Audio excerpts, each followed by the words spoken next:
Hello, everyone. Welcome to the Hivemind Recap Podcast. It is finally that time of the year to cap off the incredible year of 2021 with part 3 of our awards. This is the top 10 albums of 2021. I am here with Justin, Derek, and Jacob as per usual. Fellas, how excited are we feeling tonight? Stupid excited. Yeah. It's like equal I parts. literally just got back from a trip like 10 minutes ago. It's equal parts like excited and relieved because it's like I don't have to worry about changing up my lists anymore, you know, or like prepping for everything. Like to me, it's like I don't have to walk on eggshells around you guys anymore. I can just straight up be honest with like, yeah, these are my top 10 albums of the year. Like you guys probably already know exactly what they are, just based on me not keeping them very well hidden. But we'll see. We've got our list. Honestly, I'm a bit nervous. Go with our lists. Nervous for why? Because I'm not prepared. Right, these are your top 10 albums of the year. If you don't know like what you want to say about your top 10 albums of the year, just like off the top of your mind, what you do. I totally get that though. Like I had to listen to all these albums like a couple of times over the past 2 weeks just to try and like remember like all the hidden details and intricacies, you know? Because it's like that's a lot of what makes these like some of our favorite albums of the year. It's the little things, you know? And the little things all add up. So yeah, I don't want to waste any more time. We got a lot of music to talk about. We are all doing our own individual list. This isn't a combined Hivemind top 10. The four of us each have our own individual top 10 lists, plus 2 runner-ups that we'll be discussing. Before we get started, if you want to keep up to date with this podcast and things that we're up to, you can follow us on social media at HiveMindRadio_ on Instagram and Twitter. Subscribe to our YouTube channel where we will do our monthly recaps live at the beginning of every month. And follow us on Spotify at Hivemind Radio Recap. That's all I got. Any last comments before we hop into the list?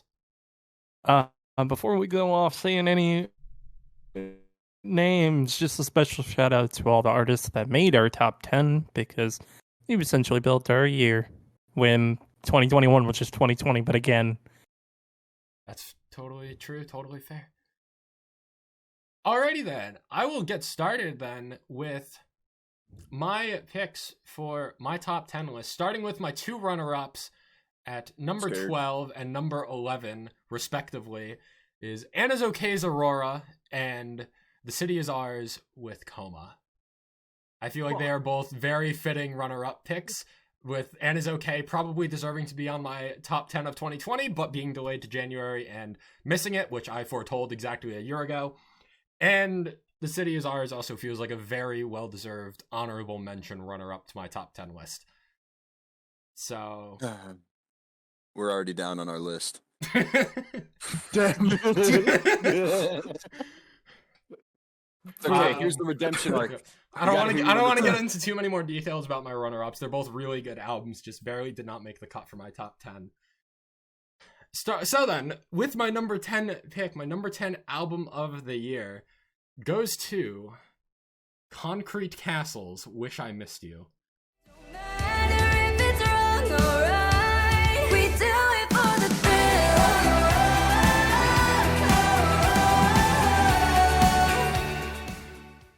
Real quick, this is also in my top 10. We're mentioning that, right? Yep. Yeah. Okay, any albums that overlap between us, we will be mentioning, but we won't mention where it is on the other person's list. So I'm bringing it up as my number 10. It's on Derek's list somewhere. He's not going to say where it is. That situation is probably going to happen at least a couple more times throughout this episode, I would imagine. So kind of good to get it out of the way early. That whole principle happened, like literally the first one. Yeah. I remember when we discussed this album back in September, and I'm like, I am calling it now that this album is going to be one of my favorite albums of the year, and it's going to end up at that number 11 runner-up spot. And for a while, it nearly was. Because I was going back and forth between this and The City Is Ours on which album did I actually enjoy more. And what it comes down to is that I don't think this album has the same peaks that The City Is Ours did. But this album also just has 0 flaws. This is pop rock done to almost perfection, And it might not have the peaks, but it is a consistently enjoyable experience from start to finish. I am never questioning, like, oh, is this something I'm going to enjoy listening to? Whereas with my runner-up picks, there are moments like that I didn't feel as confident about. This is a consistent, well-produced, well-mixed, all the elements come together to make a pop rock treat on this album. I was so scared this was going to miss out on my top 10, but it feels right to barely sneak it in at this spot for me.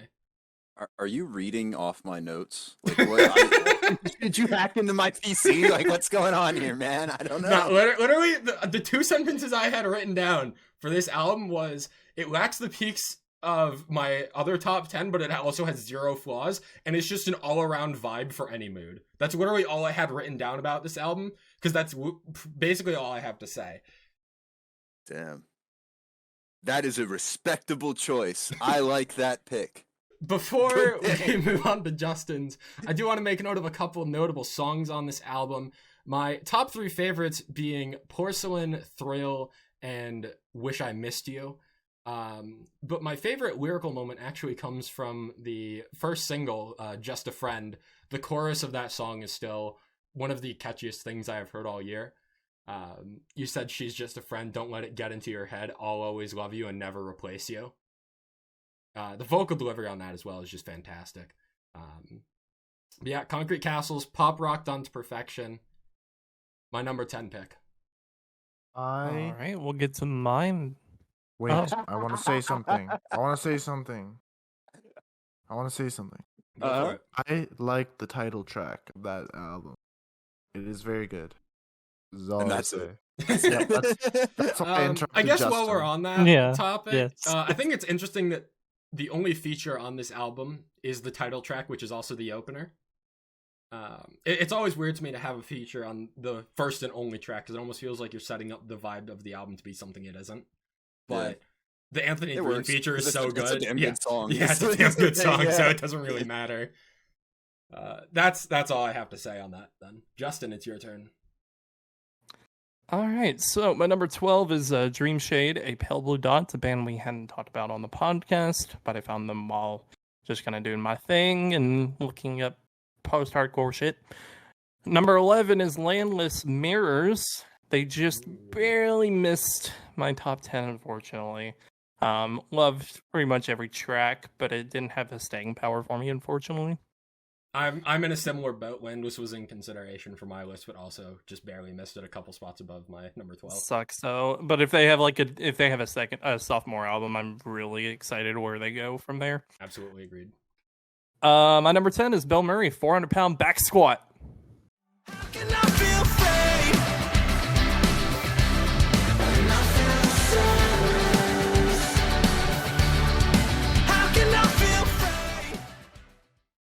Interesting. I kind of forgot this came out, to be honest. Yeah, I did too. It's basically Bill Murray and female vocalist friends.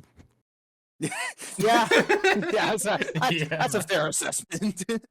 It's good though. It's like for a person that doesn't really like a lot of female vocalists, Bill Murray really did very well to like blend his style, which also was pretty like electronic this time around compared to like the weird sound effects that he used in the last album. Which song had the electronic breakdown? Was it? I want to say it's Jacked and Stacked. There were two of them.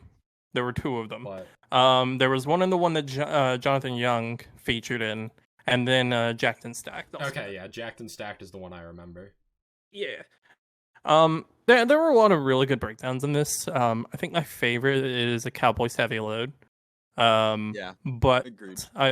I would say is that the one with Seneca? I can't remember. Hold on. No, that's with Kaikyo. Oh yeah, Kaikyo, that's right. I don't know. The Seneca feature on level 99 Roid Mage is also really good. But apart from that, I really enjoyed it. It was a good repeat for the first couple of months. I'll be honest, I haven't had it on repeat in a while, which is why it's and son of a bitch. But that's about it. That's all I really got on this. It's a really good Bill Murray album. It's a shame that it's under like how I just really stellar. Yeah. I wanted it to be more. Well, it's this weird crossroads of I want it to be like Iggy Pocket because I liked Iggy Pocket so much, and on the other hand, I just want Bill Murray to keep experimenting because I feel like experimental is what Bill Murray does best. Yeah, I agree. Scratch that same itch that Iggy Pocket did, but it had a couple good ones that I revisited. We in our prediction list, it's really funny because we had The City Is Ours for Jake. And we had Landless for you, and they both just missed your top 10. So we're off to a bad start. Yep. Why don't you tell me your 12 and 11 and then 10? Sure. So my second runner-up, number 12, is For Those Who Wish to Exist by Architects. And my probably the most painful choice I had to make during this whole process is number 11, missing my top 10, and that would be Loveless One by Loveless. It hurt me. I'll also say this is not in my top 10 either. I wanted it in my... Wow, our list is in shambles. We're fucked. It's over. Jake's our last hope. Yeah, I wanted it in my top 10 so bad, but I couldn't. And I wanted to, but anyway. So that brings me to my number 10, which is an album I haven't shut up about for the past 24 hours. And that's Armageddon, the new album from Between You and Me.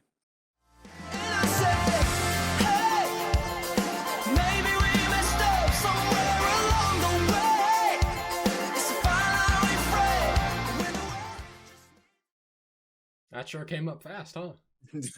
Yeah. Not keeping that one a surprise for very long. I respect it. No, not at all.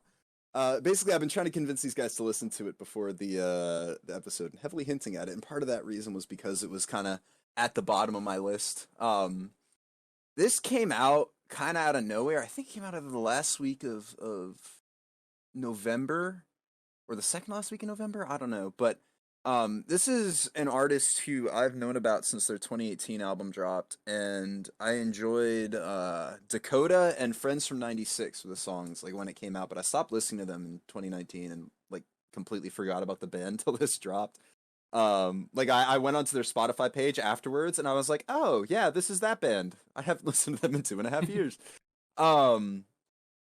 Armageddon is the best parts of all of the most recent albums from All Time Low, The Main, and Grayscale combined into one fun pop punk package.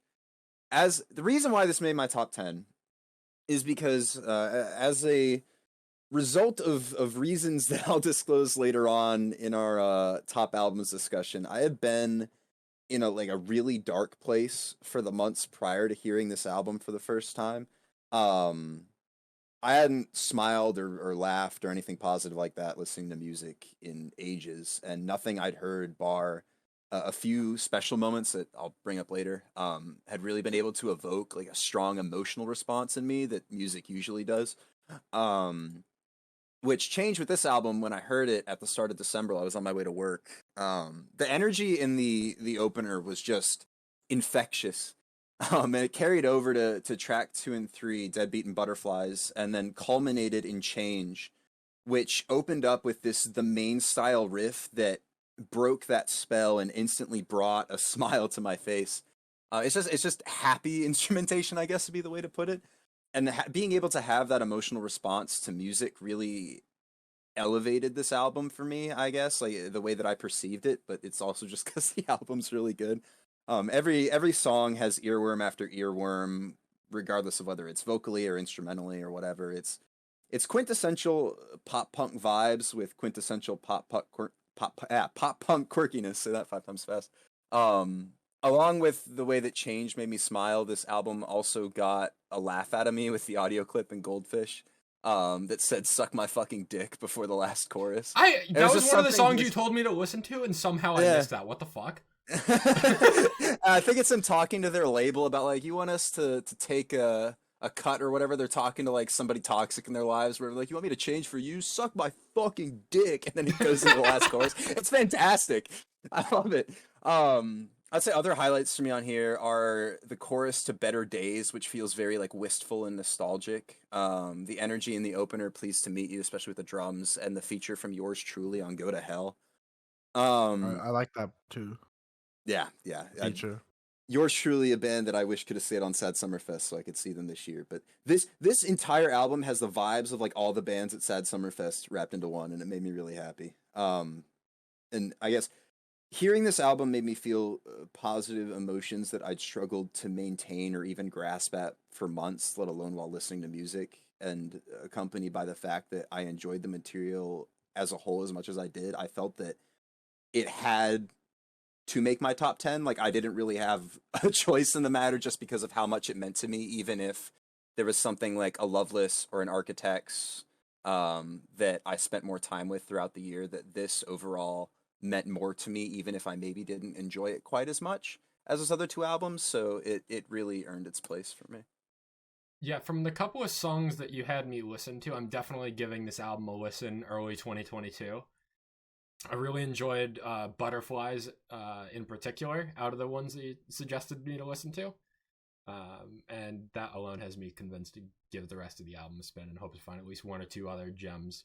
So I don't think I'm gonna be nearly as high on it as you are, because listening to 4 songs and only really getting one that immediately stood out to me, I don't think the math adds up there, but definitely a pop rock band that I'm intrigued in. I definitely feel like my 2021 has kind of been defined by embracing pop rock more, and giving them a listen follows on that path for me. I mean, it follows with Concrete Castles being my number 10 album of the year as well. Yeah, exactly. My favorite tracks are the last two. Go to Hell and Armageddon. Other than that, not really. I did see the all-time low similarities when you said that, but you know what? I'll take it. I'll take what I can get. I listened to a couple of tracks. I'm getting a more Stan Atlantic vibe, more than All Time Low. Yeah, there were a couple songs on here that were specifically All Time Low. I'd have to go back and Pleased to Meet You is probably the one that's more Stan Atlantic than anything. Yeah. Jacob, I'm curious. Hello. My number 12 is Everything in My Mind by Nevertell. Ooh. And my number 11 is Echo by Of Mice and Men. Surprised I didn't get a reaction from that. Okay. I don't know. I don't know how to react to either of those picks, to be honest. They're both reasonable, and I'd say Echo is more reasonable to be outside the top 10 because most of it was singles, and then one was a cover. Yeah, so respecting it. I'll briefly mention this. I think I actually prefer the EPs over the album as a whole. Oh yeah, I was tempted to list one of the EPs as my top 5 EPs, but I didn't. Yeah. And then I'll go to my number 10 now. My number 10 is Lost Souls by Caskets. Hope's just a ladder, and dreams can come true. Are you aware that dream of mine turned out to be you? You'll love to see it. This is on my list. Huh? This is on my list. You bitch. You can't do that. You bitch. Did you say this is or isn't on your list? It is 100% on my list. Fucking liar. You fucking rat. I never said this was not on my list. I said Normandy wasn't. No, I did not. You definitely said there is a voice recording. There is audio proof. Pull the receipts. Pull the receipts. Oh, man. Fuck. Our list. Our list is in shambles. That's the only reason we're mad. We're not mad that you lied. We're just mad that our list is wrong. Jake, did you make a comment about whether or not this was on your list? This is on my list, yes. Okay. Oh, I'm so sorry that we're talking about it so early. Okay, this didn't make my list, guys. Don't worry. We know. So this album feels a lot like I said this when we reviewed it, but this album feels like the Slaves album from last year, I'm not quite as high on this album as I was that album, by the To Better Days by Slaves. But I think this is really impressive because it's a debut album, and that level of talent and everything is so good for a debut album, and I think it is. The singles are definitely the strongest, but we got moments in the album like the 3-song run of Clarity into Hopes and Dreams and Drowned in Emotion, which is really good 3-song run. It's got everything I want. Clarity's got the violin. Hopes and Dreams has like the great lyricism, and the slow acoustic ballad type. Exactly, and then Drowned in Emotion is my favorite instrumentally song, and overall I think this album is really, really good for a debut album, and that's why it's on my list. While we're on the topic of Drowned in Emotion, one of my favorite lyrical moments of the entire year that I haven't really mentioned in any of the other superlative episodes is from the chorus of that song, where it rhymes drowned in emotion with gone in a moment. I know I mentioned that back in August, but like once I realized that after like the third or fourth listen, I'm like, God damn, that is just some fantastic songwriting. Because like you don't even you read those two phrases and you don't see it like in the writing that they'll rhyme, but the vocal delivery making them rhyme is just fantastic. Justin, are you going to refrain from saying anything and wait to your thing? Should I go? No, I was looking up lyrics, but and I really like this album as a whole. I kind of mentioned this in the superlatives episode when we did the top 5 EPs. But genuinely, like every song in here is amazing. Like I don't have a problem with any one of these songs. I'd say the only concern I had with it was again the vocal delivery, and I wish there was more differential in that. But once we get a sophomore album, that will probably be my album of that year. But for now, I'll just go ahead. One of my favorite songs is The Final Say. Yes. And there was a part in it that I'm trying to find.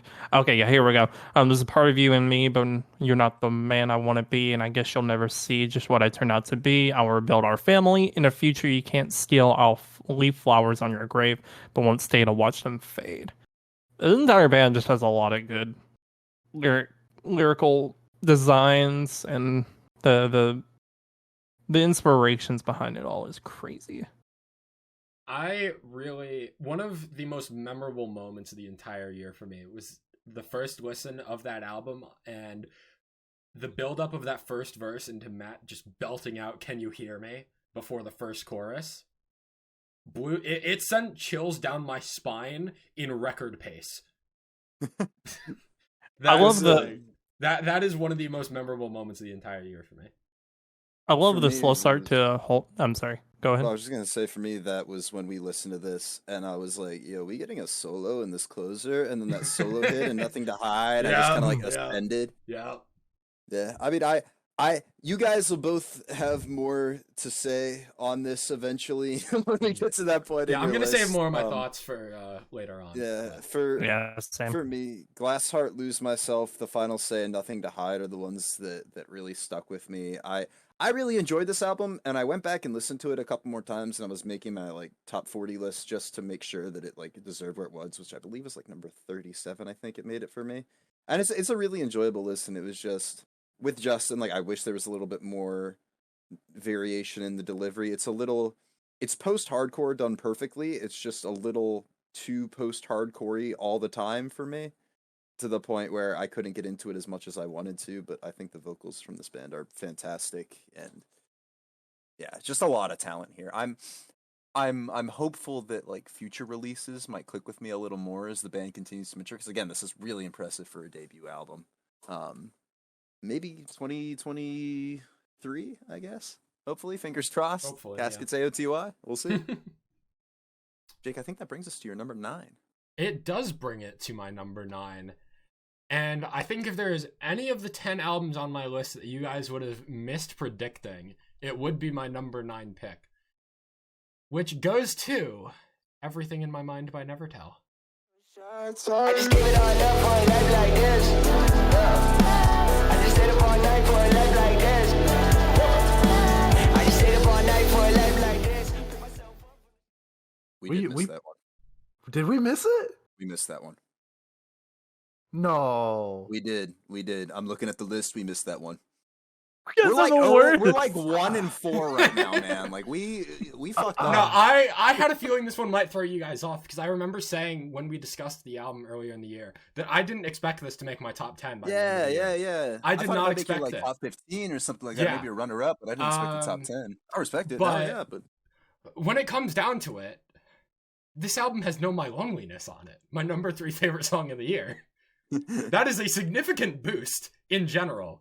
But I think it is also aided by just a lot of really consistently good songs. Holding On is a fantastic opener. You get a lot of variety from the streak of Back on Me, Into Everything, Into My Mind, Into All I Need. And then Life Like This being arguably the most underrated song on the album. I'd almost go as far as to say my second favorite song on the album behind Know My Loneliness.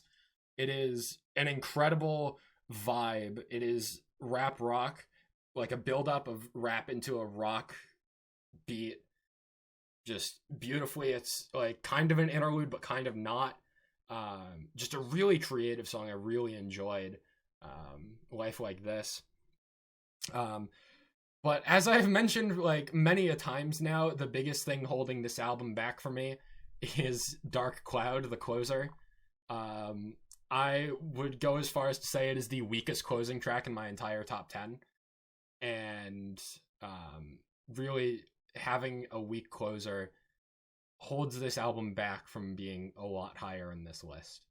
I could definitely see this jumping 2 to 3 spots higher if the closer stuck with me more and left the same kind of meaningful impact that not even to the same level of Know My Loneliness, because that's like near impossible to reach, but some of the other songs that I really enjoyed on this album, just not making Dark Cloud the most disappointing song on the album for me would do a lot. But either way, this album comes together really nice. You're in and you're out really quick. It's 9 tracks with an interlude, so really only 8 tracks, runs barely under 30 minutes.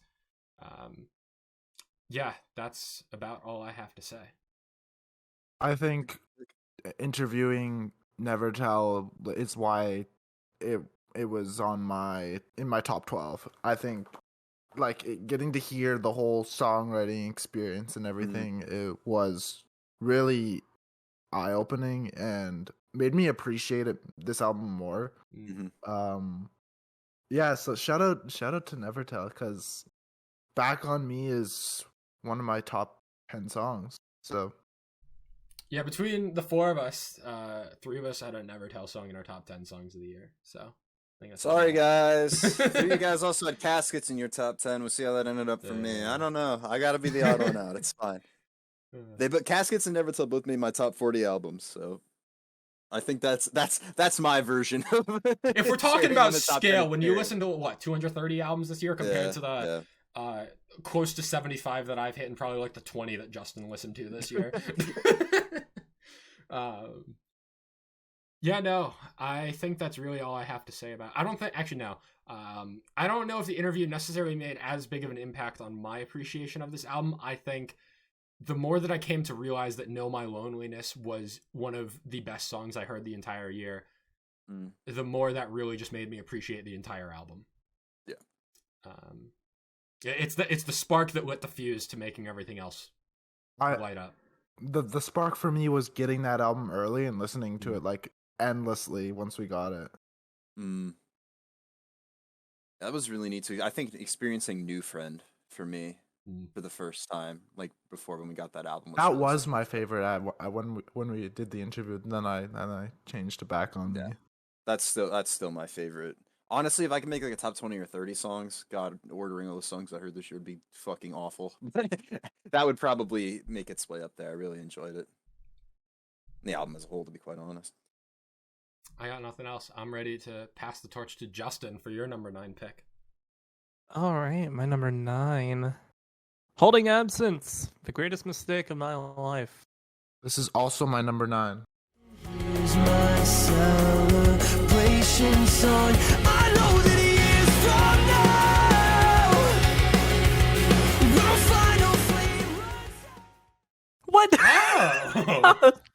Nice. Well, I've already said pretty much what I wanted to say on the superlatives episode when we talked about No More Roses.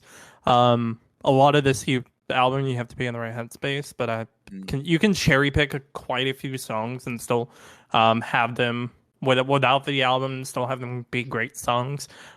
Specifically, the song I picked for the clip was Celebration Song, but that No More Roses. I think I had Die Alone in Your Lover's Arms. I think was another one. God bless that song. That That song- is the best song. We've already That's been established that. established, but- That is really good. I also want to make special mention to the live version of Drugs and Love because that's also just amazing. Like Lucas's voice is incredible, and I'm really excited they're coming to America next year. That's gonna be a really good album or a really good set.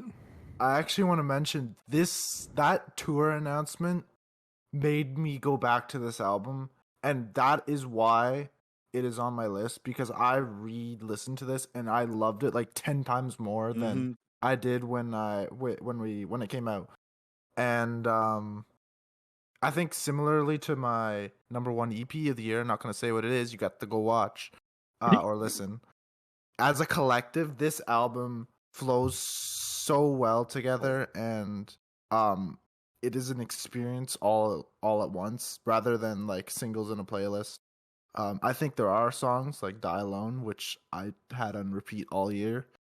But yeah, I also want to highlight like the Celebration Song is a great way to open the album. I like how the instrumentals build in Awake with the I don't even know what to call it. It's like whispering. It's not really whispering. It's like ambient, muffled talking. You can't really understand what it is. I don't know if the lyrics are there, but I think it is a great way to start off the album. It sounds like so grand and ethereal almost. Yeah, when he screams "I'm alive" and then so yeah, that's a fantastic way to open the album.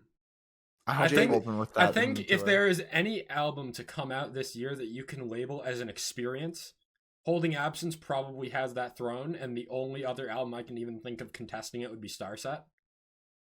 Yeah, and I mean, even this, I think, has enough variation and more emotion to it than Starset. I think if I had to pick, not only just be experience, if I had to pick one album this year to be like, this is a piece of art that I want moving forward in like a time capsule for future generations, I can only pick one album from this year, I'm picking this one. And it came in at like, I don't know, number 28 or something on my list, but I think that's only because I only listened to it a few times because it is such a wonderful experience that I didn't want to like...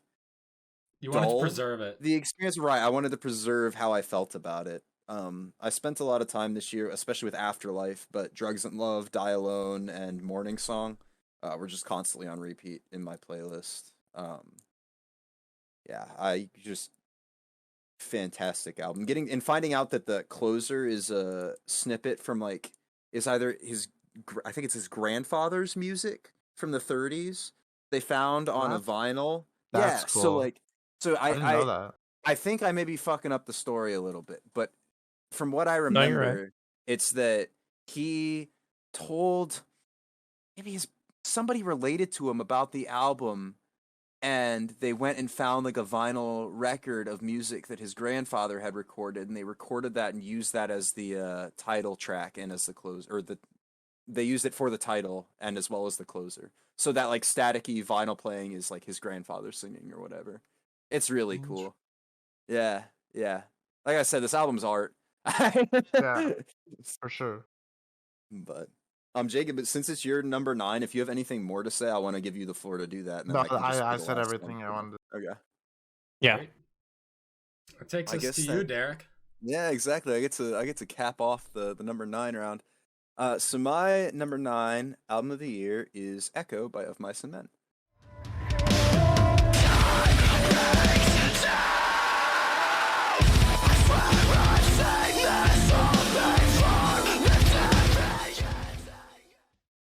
This is also on my list. Perfect. All right. Of Mice and Men won my award for most improved artist. Spoiler alert. Same. In honor of my superlatives. And this album is why. I don't want to go too extensively into those 6 songs off the EPs because we've talked about them a lot already, and I feel like if you've heard them by now, you've heard them a lot. If you somehow haven't heard them, the first 6 songs off this album are really fucking good, and you should go listen to them. Once those 6 songs pass, which hold up just as well together as they do on their individual EPs, I feel like, we get to Mosaic, which dropped as a single, and it maintains the energy from pulling teeth in a big way that I hadn't really recognized when I listened to it a lot as a single, but I didn't realize just how well it would keep that energy going despite, the rain atmospheric bit tapering off. And especially those, like, I don't know if it's like a tornado siren or a bomb siren or whatever, but those sirens in the breakdown do a great job of driving home that title line of a Mosaic of Judgment Day. Like, it feels like there's some sort of urgency relating to, like, the world ending in that breakdown. I don't know. Which is in direct contrast to Fighting Gravity, which calls back to that atmosphere that the Bloom EP had with the rain and just the general big sounding feeling of it. Melodic, massive, has one of the catchiest choruses, I think, across the entire album. That leads into Echo, which was also a single that I didn't bother listening to until the album dropped because I didn't want to spoil it. It's also the title track. And Echo is a top 5 metalcore song of the year for me. I mentioned this to Justin when he showed me that album the other day, and I can't remember the life of it, but, like, for lack of a better term, I am a slut for vocal recording samples in, like, metalcore and post-hardcore. Like, you give me that shit, and I'm like, ooh. Anyway, the vocal sample in this comes in the pre-chorus, and it just, like, explodes into this massive, catchy, big room chorus, and the first time I heard the title track, I was in my kitchen making food, and I had to go to my couch and sit my ass down and experience it because I felt so overwhelmed by sound. Did you just vape on a sound? Did I vape? What, like I hit my nicotine high on Echo? Maybe, man. Maybe. Sounded like just had to sit down and experience it. Yeah. It sat my ass down. The drums are sick across the album, but I really felt their impact here, and that kind of unconventional breakdown at the end really tied everything together. And I wasn't really sure what to expect when I found out that the closer was going to be a cover of a Crosby, Stills and Nash song, but I think that they executed it perfectly. It's really a welcome surprise, and there's a somber tone to it that feels like it's got closer energy on top of that fantastic vocal layering. It's a nice little bow on top of all the other tracks, which again are just fantastic in their own right. I guess overall it's just an incredibly solid album front to back, and I feel like with this album, Of Mice and Men have really found their groove in the, after losing their dual vocalist dynamic and Aaron Pauli taking over and everything that they didn't have on Earth and Sky, they now have here. They sound the best they ever have vocally and instrumentally, and they've really, to me, like, shot their way to the upper echelon of my favorite metalcore art. And the production, dude. Yeah, it's nuts. This album's nuts. I may not love the album as a whole, but Obsolete and Pulling Teeth are bangers. Yup. There is a reason that Pulling Teeth is one of my favorite breakdowns of the year. That slow down, chunk down, whatever you want to call it. Just keeps getting slower and slower. Yeah, that sent me into a different dimension the first time I heard it. I was dragged down into the pits of hell with that one. Which, speaking of, actually, my number 8 album of the year, since we already know what Jacob's is, we can go right. Wait. I want to say something about Mice and Men. Okay. Before we get to Fuck your transition. I'm so sorry.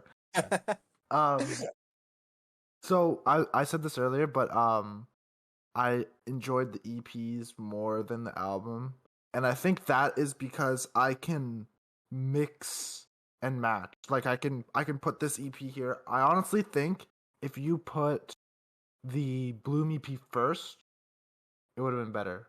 Oh, I see. Yeah, I could agree. I could see it. I liked it as it was, obviously, but yeah. Like I understand that's like. I also think Anchor would have been a really good closer, but don't know. Yeah, Anchor is my favorite song on this, and I think the EP's idea was like it was really good. I don't know if I like getting singles all the time. Like getting like 9 singles for an album though. I don't know. Yeah, I mean, I think it was really good in boosting numbers for the Yes, album and like the yes. new era of It's Mice and yeah, Men. it's the era of music too, like Spotify and Yeah, everything like that. It's yeah. a marketing choice. Yeah. I do prefer I mean, as much as I liked having the timeless and bloomy piece to listen to repeatedly throughout the year, because God knows I spent a lot of time with them. I do prefer the 3, 4 single 10 to 12 track album way run out. But we'll see. Maybe they'll do that in the future. Maybe they'll do this again. I don't know. But it culminated into my number 9 album of the year, so I can't complain too much. Now, Jake. Now Go you may ahead, Jake. proceed. Back to what I was saying about that breakdown of pulling teeth bringing me down to the pits of hell. My number 8 pick for album of the year goes to Beartooth, Below. It's a wreck now, nobody's healing. How the hell can I stay when it's so hard to grasp these changes? It's so hard to find my... Are y'all over 3 yet on the list? On the Preds list? No, we're good. No, We're good. Got this one. We're good. All Yeah, right, we got nice. Concrete Castles and we got Beartooth. Nice. So, this comes down to simply the fact that I am a Caleb Shomo enjoyer. Not all people enjoy Caleb Shomo, but I am one of those people. That is me. I am one of those people who I does don't not like Caleb Shomo. I am Except one in of those features. people.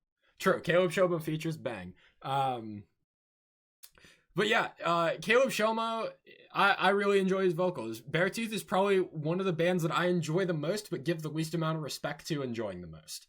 I still really enjoy a lot of songs off of that 2018 album, which I forget what the name of it is off the top of my head. But Below kind of, Disease. Below kind of follows in the footsteps of just the Beartooth formula. And the Beartooth formula, for me, it works. I think what really boosts this to being as high as it is due to The Past is Dead being one of my top 10 favorite songs of the year. Yes, with sir. An incredible chorus, an incredible hook, and an interesting breakdown, but one that I really came to love as I continued to play it throughout the year. But then we get the closing track on this album, one of the biggest surprises of the year in The Last Riff, which the moment I heard that song, we were like 20 seconds in on that first listen, and I'm like, this could be like one of the best songs I hear all year. And this was before I knew it was going to be an instrumental closer. I was almost expecting there to be vocals to come in at some point in the song, like maybe a minute, and you get like a sick riff build up to start the song, and then you get vocals. But honestly, leaving it as like an atmospheric, cinematic guitar riff masterpiece to close off the album is something that I can't say I've ever heard before, and they nailed it. They fucking nailed it on the last riff. And overall, just a lot of enjoyable songs on here. Outside of those two being probably the most notable, I really enjoyed Below. I really enjoyed Fed Up. I really enjoyed No Return. Skin is a bit generic, but also really enjoyable. There's a couple of forgettable songs towards the end of it. The Streak of Hell of It, I Won't Give It Up, and The Answer. I think Hell of It being the weakest song on this album, with just... It's kind of a corny song. I really can't get into it. The other two are kind of just more forgettable, but I am a Caleb Shomo enjoyer, and that's why this album is my number 8 album of the year. Yeah, you either like the Beartooth formula or you don't. I think is really what it comes down to. I've tried to be convinced by the Beartooth formula and I couldn't, but I do enjoy The Past is Dead. I like 2 Beartooth songs and neither of them have uncleans in it, so I think I found my common denominator. Clever, banger. The Past is Dead, banger. The rest of it, not so much. But I don't want to talk down too much on it on your top 10 album picks. So, Justin, Jacob, anything you guys have to add? Not really. Nah, same opinion as Derek. Before we move on, then, I just want to make note that I think that Beartooth is the gatekeeper to the elite albums for me this year. My top 7, I think, have a distinct gap from these first 3, from my 8 to 10. And I think Beartooth was the gatekeeper to the elite tier albums. That's interesting because I noticed that while I was structuring my top 10, I had the exact same lineup as last year. So like my number 10 was a good album that I thought could be like outshined by my 11 to 15, but had like circumstances surrounding it that made it earn the number 10 spot. Then like my 5 through 9 are albums that I enjoyed more than everything else below them. And then there was like other circumstances for my 4 through 1 that were like an exact mirror of last year. I went back and looked and it was kind of freaky. I'll get to it when we get there, but it was really weird. Yeah, last year for me was a very clear 1 to 4. The number 5 exists in its own void. And then I forget after that at this point, that was a year ago. But for me this year, it's my 8 to 10, and then the top 7 are all just fucking incredible albums. Interesting. Yeah, and even though I'm saying that, I don't think any of them can literally move one spot up or down. I think they're all rigidly in the spot that they are in. Good, you got a solid list. Lucky you. So, yay me. Derek, Justin. No. No. Justin. No, it's not my turn. My number 8 is Starset Horizons.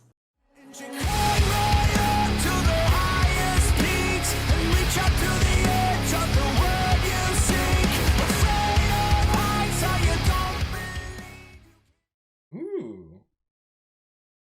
I don't know why I wasn't expecting this one, to be honest. It wasn't there for I a think while, that's- and then I went back and listened to it, and We got it. it knocked Landless off my top 10 actually. Funnily enough.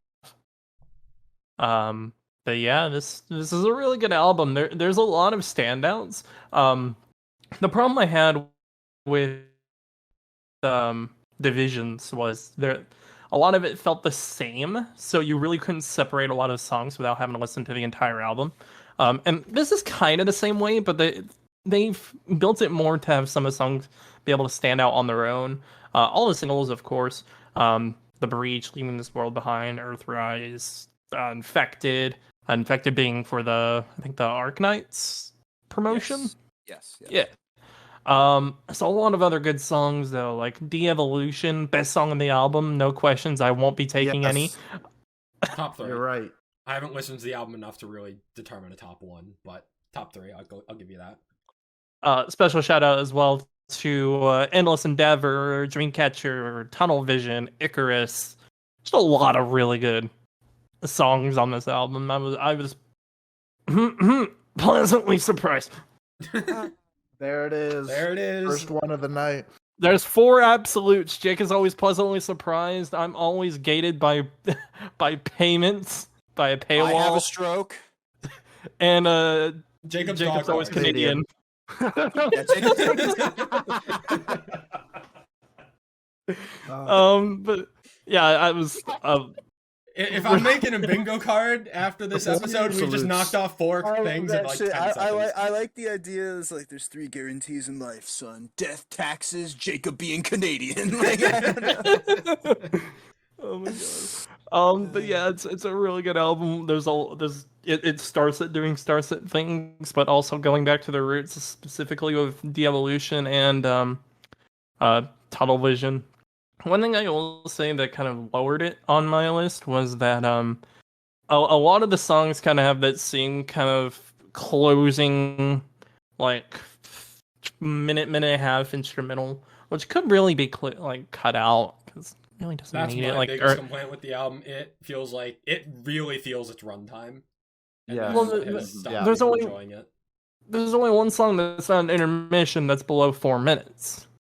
And that can be adjusted. But apart from that, it's a really good album. it adds to the experience of the album. I feel like I when I listened to it, it felt its runtime, and I didn't mind it because it was cinematic. But if I'm gonna love the album more, I don't have an hour and some to commit to it every time I want to listen to it, right? So I want to be able to have time with those songs in my playlist. And if it's like 4 minutes of a song and then a 2-minute outro, I can't really consistently put that on shuffle if I'm not actively available to skip things, So I think that's what held it back for me. But no, I agree with everything. Great album. I will also specifically say I think this Endless Endeavor has also topped probably become like one of my top 3 songs on that album because of the chorus and the guitar riff, because it's banger. But that's all I got, unless anyone else had anything to add. Got nothing. Nothing more from me. All right, Derek, you're number 8. This is probably going to be the second biggest surprise, I think, of my top 10. We'll see. My number 8 album of the year is the self-titled album from Era.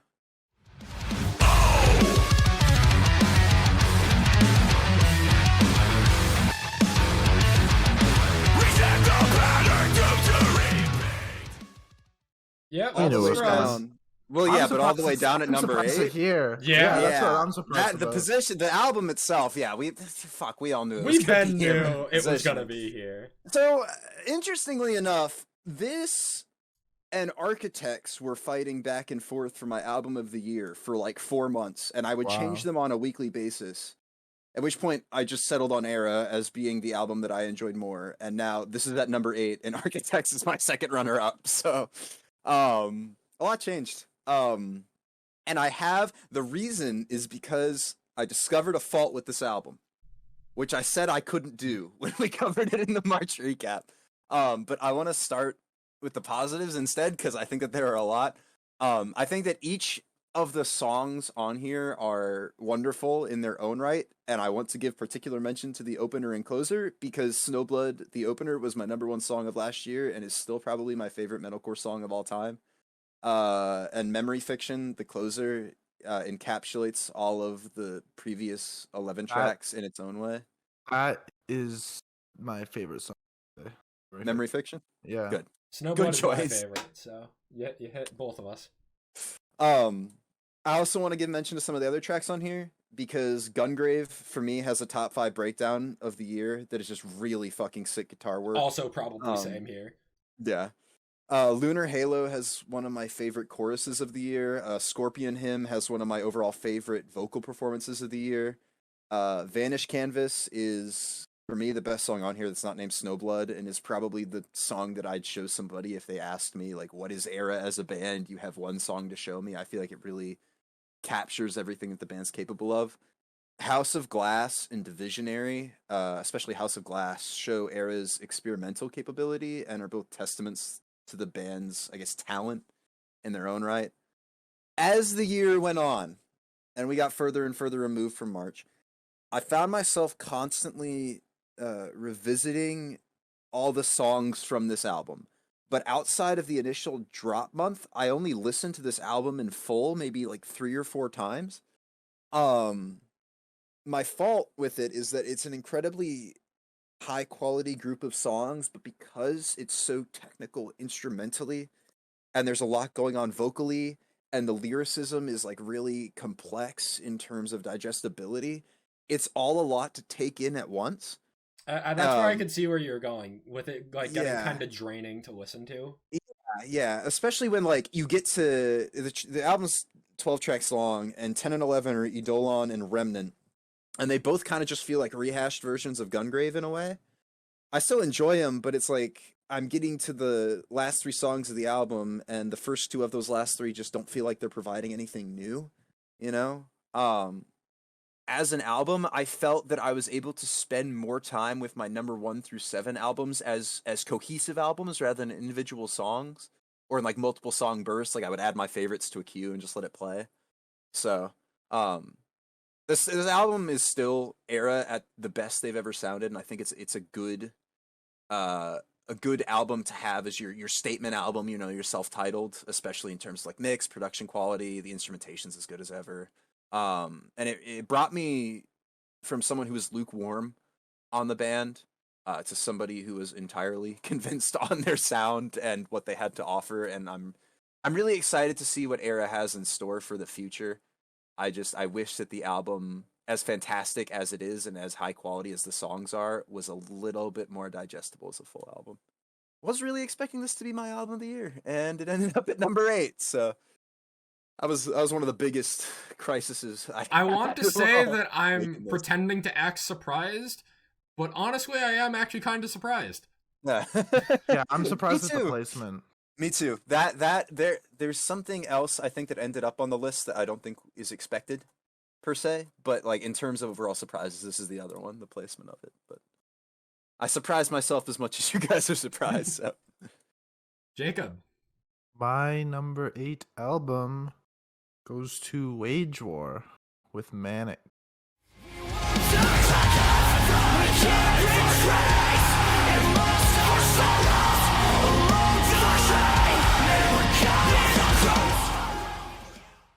This is also on my list. This is definitely an improvement from Pressure, as you guys stated in your, I don't even remember, was it last episode? October. In the superlatives. Oh, right. Yeah, somebody yeah, said yeah. that. Yeah. I don't remember who, but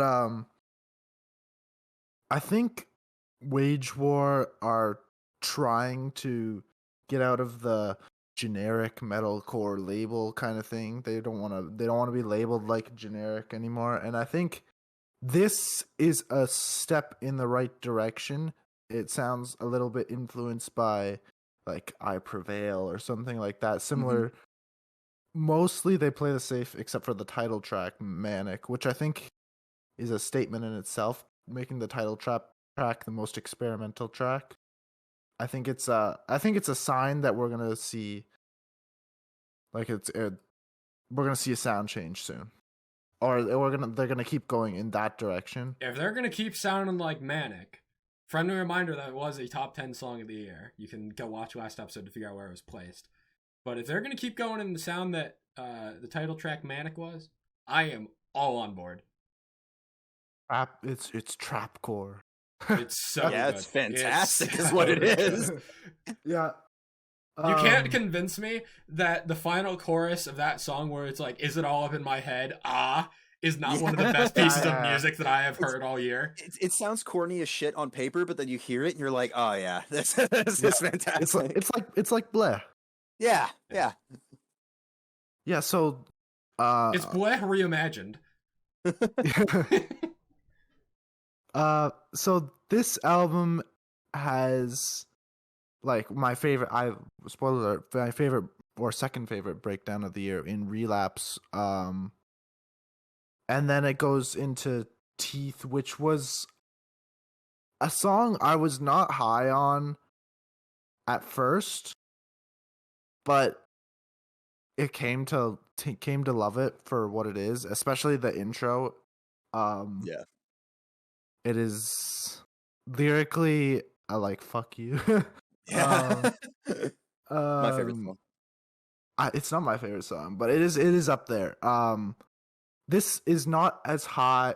This is on my list where it is at number 8 because two things. One, Wage War really need to stop saying the song title at the beginning of the song. It is my biggest pet peeve with this band. And two, I think this would have been better as an EP, dropping songs like Godspeed Slow Burn, Never Say Goodbye out of the album. I feel like they're just clutter. Agree. Yeah, I think if you drop a 5-song EP of Relapse, Teeth, Manic, High Horse, Circle the Drain, we're talking top 3 EP all time. Dog, the me. disrespect to If Tomorrow Never Yeah, Comes. I was gonna say you If should Tomorrow be Never shot. If Tomorrow Never If Comes. Tomorrow Never Comes is the 6th best song on the album. So put it at the end of the 6-song EP. Okay, sure, fine. You coward. I think you have to leave Death Roll in there, and I think you have to leave. Set list staple. I've actually been getting a little tired of Death Roll because I think it's not as good as The River. But If Tomorrow Never Comes is like, I think it's my favorite Wage War song. It's the best closer Wage War's ever done for sure. Yes, if nothing else, definitely. It's got lyricism. I said this before in the October recap, but lyricism like the Fallout from by Crown the Empire, and that is like one of my favorite songs ever. And songs like True Colors, High Horse, Teeth, all sound like improvements of like it's still generic, but it's still so good. Yeah. That I love it, and I'm a sucker for this kind of shit. Yeah, Um, I compare it to Memphis May, or at least the most recent Memphis Mayfire stuff, where Yeah. Yep. it's generic core, but it's done so well by bands that know what they're doing that I can't Mhm. complain about it Yep. because it's just so good. Exactly. I think Cody helped write some of the Memphis Mayfire, right? Yes, yeah. Yeah. Speaking of Cody, he actually sounds the best he's ever sounded on Mhm. this, and Circle the drain moment. yeah, I really need to see Wage War live again because I've only seen them at Warp Tour once, and it's been a while. But this is definitely a step up from Pressure, and I look forward. I hope they try more experimental, kind of like the I Prevail album from, I don't remember what year that is. The last I Prevail album. 2019. And I hope they try for a more experimental thing, but that seemed to fail last time, so maybe they won't. I don't know, but we'll see. I think I'm going to save more of my thoughts on this album for when I bring it up further down my list. I don't have too much more to add, but I do want to save a couple of moments for when I'm deeper down. So that brings us back to me. Let's talk about my number 7 album of the year, the beginning of the elite tier albums. Sneaking in at the last minute, it is Siamese with their new album, Home.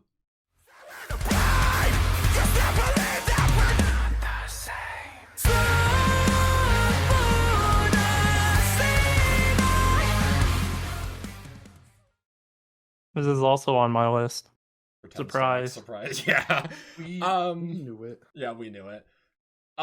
This album, I get 20 seconds, or no, it's like 40 seconds into Heights Above, and I hear that opening of What Are We Fighting For into that opening breakdown, and I know from that moment that I'm about to hear one of my top 10 albums of the year. I don't need to hear the rest of this album. It helps that they released like over half of this album as singles, but I hear the opening 40 seconds of Heights Above as an opener, and I know I'm in for a fucking treat. And holy shit, does that song deliver. It is such an incredible opener. Siamese are just, the pop sensibilities on all of their choruses and the hooks that they have are incredible. The electronic elements, the violin that they incorporate on a couple of songs, everything comes together so well in this album. The standout 2 songs on here for me are Can't Force the Love and Sloboda. I'm still going back and forth between which one is actually my favorite. With Can't Force the Love having been in my ears for over a year now, and Sloboda being in my ears for barely 2 weeks now. I'm still kind of gripping at which one I actually enjoy more. But I'm starting to trend towards Sloboda, which I would say is the best closing track in my entire top 10 list. Out of all of my top 10 albums of the year, I think Sloboda is the best closer, and I would almost go as far as say it is the second best closer I have heard all year behind Lullaby by Against the Current. The atmospheric, cinematic delivery of that song blew my mind the first time I heard it. It's just like, holy fuck, it's undeniable, man. Siamese are incredible. This is not the same band that released Superhuman back in 2019, and I am stoked to have this album in my ears, to see them grow as much as they have since that album dropped in 2019, because this is miles better than what that album was. Yeah, I wholeheartedly agree. Siamese definitely stepped up their game, introduced more of an electronic route to their album, as opposed to Superhuman, where it was kind of more of that rocky, kind of a harder kind of post-hardcore. This definitely introduced a lot more sounds I was interested in. My only gripe, funnily enough, is the fucking album art, because I think it's boring. Yeah. Yeah, it's I would agree. it's like some Metro Goldwyn Mayer ass shit. You know that line at the start of like, Tom and Jerry cartoons? Dude. That's what it gives me the vibes of. And you know what sucks is the single artwork for like Can't Force the Love was it's so much so better. good. Yeah. Why though? That's dumb. But Heights Above, like, so good. Sloboda's best song on the album, best music video. I won't be taking questions except if it's Can't Force the Love as well is also a good one. I'm glad we're in Um, that is my unison favorite song. opinion. I'm glad that our opinions are basically the same on this album, Justin. Yeah, pretty much. Mine's it's a little bit higher on my album listing. I'll say that. But it's definitely not in my top 3. And but Siamese, man, please keep doing this. I know. I think half the album was done while they were on vacation, and I think I can tell which ones were done because they had more electronic basing to them, like Numb, Past the End, Heights Above. I think those were all done while they were out finishing the rest of the album. But everything else just flows really well. It's such a good album. Your album is fucking insane when a song has a Rory Rodriguez feature and it's a bottom 3 song on the album. Yeah. That is like the Landon Tours EP. Yeah, exactly. I wanted to say that for whatever reason, none of the singles were clicking with me, and then I heard Can't Force the Love on the album, and I was like, where the fuck has this song been? It was the second single. What? I know. I guess it didn't click with me for whatever reason when it came out, but I love that when it came out. that Erase My Mind are just, I've had those on constant repeat since I heard the album. And Honest too, to be quite honest, that like really melodic first 2 minutes and 30 seconds then it just into just a what the fuck breakdown for the past last like I just those 3 songs, and they came back to back in the album too, so it works out. But I've spent a lot of time with those, and I really enjoy it. And again, we've mentioned it, Sloboda, which I didn't listen to because I stopped listening to the singles because I wanted to save it for the album. I'm so glad I saved Sloboda. I am so glad that I saved that for the final album listen. Just incredible. Because I don't think this album would have hit nearly as hard if I heard that before as a single. Which I get that they want to release that song as a single with how important it is to the vocalist's backstory and whatever. But being able to save the closer, probably my second favorite closer of the entire year. Yeah. Man. Another album that cracked your guys' top 10, that cracked my top 40, top 30. So I think I'm calling it a win for me so far, guys. I think the Hivemind's in like very large effect. It is right in now. full effect today. Yeah. It's unlike crazy. the EP's episode. Yeah, that one was nuts. I think the only thing I want to add is that the chorus of Past the End is really good. I am a man that enjoys the woes and the atmospheric backing vocals, and that is the chorus of Past the End, so you know I'm gonna like that. This album's just incredible. Justin, my number 7, right? 7. Yes. Yep. Was Of Mice and Men, Echo. And honestly, I said everything I wanted to say when Derek was talking about it. So we moved on from that. Oh, this means let's go. All right, my number 7 album of the year, above the self-titled album from Era, is the self-titled album from Concrete Castles. Keep in touch, but we both know that you won't show up. Wish this song would burn up in the atmosphere, 10,000 feet and disappear. Dog, this is a debut album. Yep. Honestly, I mean, it's like a cheat of a debut album, really. Yeah. Jake guessed this for you, and I was like, nah, it can't be. and then I'm like, shit. It wasn't till about a month before when I listened to all the albums in my top 20 twice to get a feel of like where I was at, and I was like, shit. It's pretty good. It's a lot better than I remember. It's just such a consistently good album. Yeah. Like, I'm standing by my opinion. I don't think it has the same peaks as everything else that's above it in my top 10, but it's just fun. Yeah. It was hovering in my like 13 to 15 range, and I wasn't gonna include it. And then I'm like, shit, I got it. It's too good not to include. And then I put it above what at the time was Loveless in my number 10. I'm like, okay. And I put it above My Cement, and I'm like, oh fuck. And then it went above Era, and I'm like, all right, it's got to stop here. And I'm really happy with where it ended up. Full stop. This is some of the best pop rock I've ever heard in my whole life. They sound really refined on their quote debut album, which I guess obviously it's pop sensibility gained from doing their covers as first to 11, but they're the cover band that I feel has been most successful. I don't think Our Last Night or Fame on Fire have been nearly as successful in their original material as Concrete Castles have here.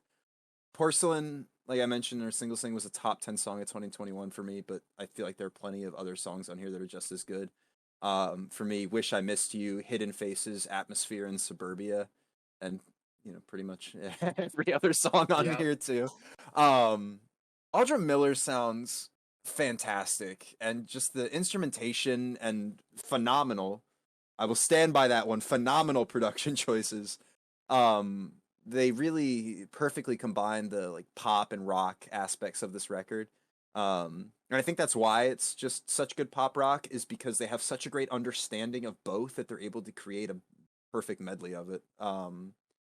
Songs like Porcelain and Mess demonstrate that they have the ability to incorporate like personal or meaningful lyricism, even if they're going with kind of a poppier sound, which stereotypically doesn't have as strong of lyricism. I think what's most special about this album to me, besides the fact that I really, really like it, is that I've been able to share it with multiple friends who have enjoyed it as much as I do. Both people who are into, kind of the heavier side of things and just people who aren't. And I can't do that often with music that comes from the scene, so it makes it special in its own right for me. But what really solidified it is that after those 2 re-listens that I did, I wanted to keep going back to it, and along with 2 other albums in my top 10 that I'll get to later, are albums that I could just kind of throw on at any given point and enjoy listening to, regardless of what I was doing. Yeah. And the hooks and replayability are really what drew me back in, I guess. And I think it really earned its number 7 spot. Oh shit! Again, like is it my turn? Almost. I just wanted to make one thing that one point, I guess, like a call back to the era thing is that like my number 1 through number 7 were albums that I was able to enjoy cohesively. And this is really the benchmark that started that, just because I could listen to it without feeling exhausted or tired or anything like that. But now it's your turn, Jacob. Go. My number 7 is Heaven in Hiding by Imminence.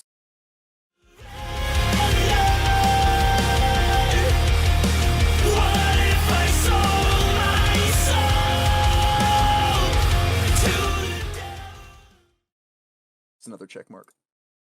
I'm a little surprised to see it not higher on your list.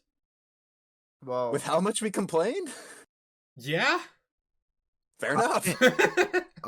So Jake, you mentioned earlier how you were glad you didn't listen to the closer on the Siamese album. Yeah, I see where this is going. Yeah, that is literally my problem with this album. That's literally the only thing, and I think that clouded my judgment on like how I reviewed it, and like it came off really harsh, and I really do enjoy this album. I'm not a fan of how it was released. That's literally all it was. This album is way darker and heavier than Turn the Light On, and you can even see that in the album artwork.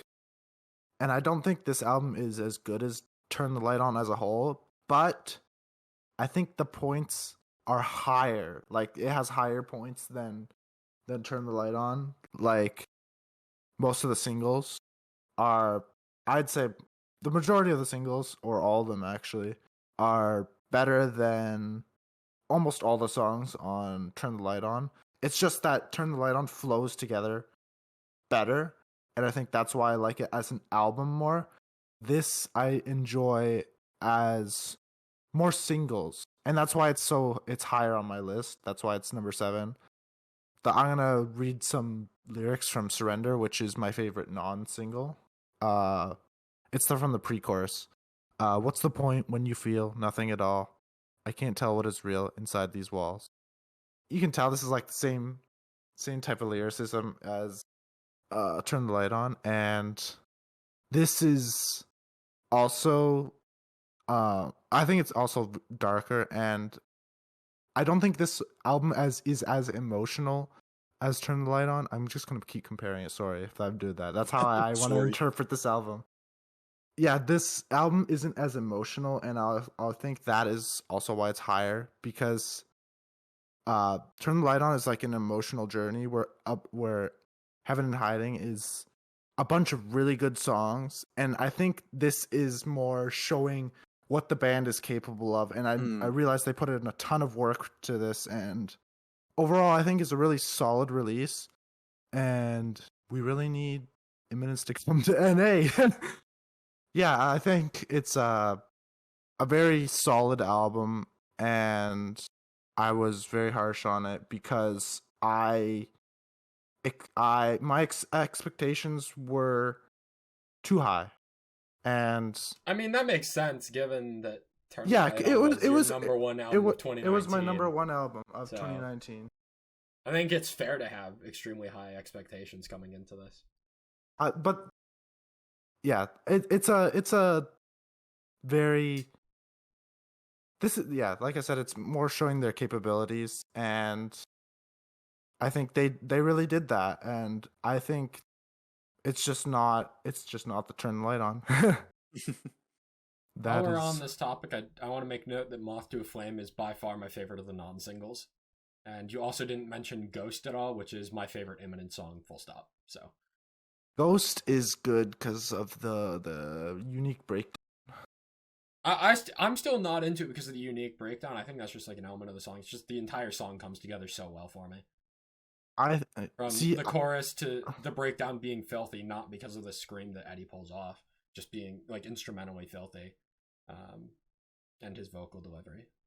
I think also like we do get a little bit of an emotional side in This Too Shall Pass, which is the Persian name song. Which I wish we just got more of that, basically. This is still a great album, and like Derek said, it's my angriest recommend of the year. I just want to give a reiteration and/or quick shout out to Surrender, Chasing Shadows, and Disappear, as well as the other singles, which are my favorite songs off the record. Good song. This album, like, went from top 10 contender to solidified in like the bottom part of my top 40 in like the span of 24 hours. I came off this album having like every single song saved, and then I revisited it the next day, and I was like, damn, I didn't like this as much as I thought I did, even though I liked the highs as much, which is really unfortunate. I think like the beginning is very single heavy, which is where they're It just I think it doesn't flow well together, but when you get towards the end, it does start to. Like This Too Shall Pass, then the instrumental, then To Heaven and Hiding is a very good 3-track run. Yeah. This is still my favorite Eminence album, I will say. But I wanted to like it more. I'm really sad that I didn't. Or that I think didn't stick with I me think as some of much. these songs will be very good for live shows. Oh yeah, absolutely. Better Temptation than Live, stuff. bro. Better Oh yeah. better than stuff from Turn the Light On, but I'm surprised this isn't on Justin's list actually. Yeah, I was gonna mention that. I was kind of He's waiting. been, he's been real quiet. I Yeah. think it might be. I think I think he might might be not onto be able something. to reveal They that might be to onto us. something. Really, that's just me like willing I it into will- existence. I will be honest, in this one, it's not on my list. Fuck! It Justin, isn't it's your fault. I've been exposed to top this band. 15, but it's not on my list. Wait, we didn't have this on your list. Never mind. We're good. We're good. Crisis Yeah. averted. All right, Jake, that takes us to your number 6. Oh, this one hurts. Of every pick in my top 10, this one hurts the most. Having to leave this album out of my top 5. Oh, it pains me. It pains me real bad. I think I know what it is. Let's My see. number 6 album of the year goes to Within Each Lies the Other by As Everything Unfolds.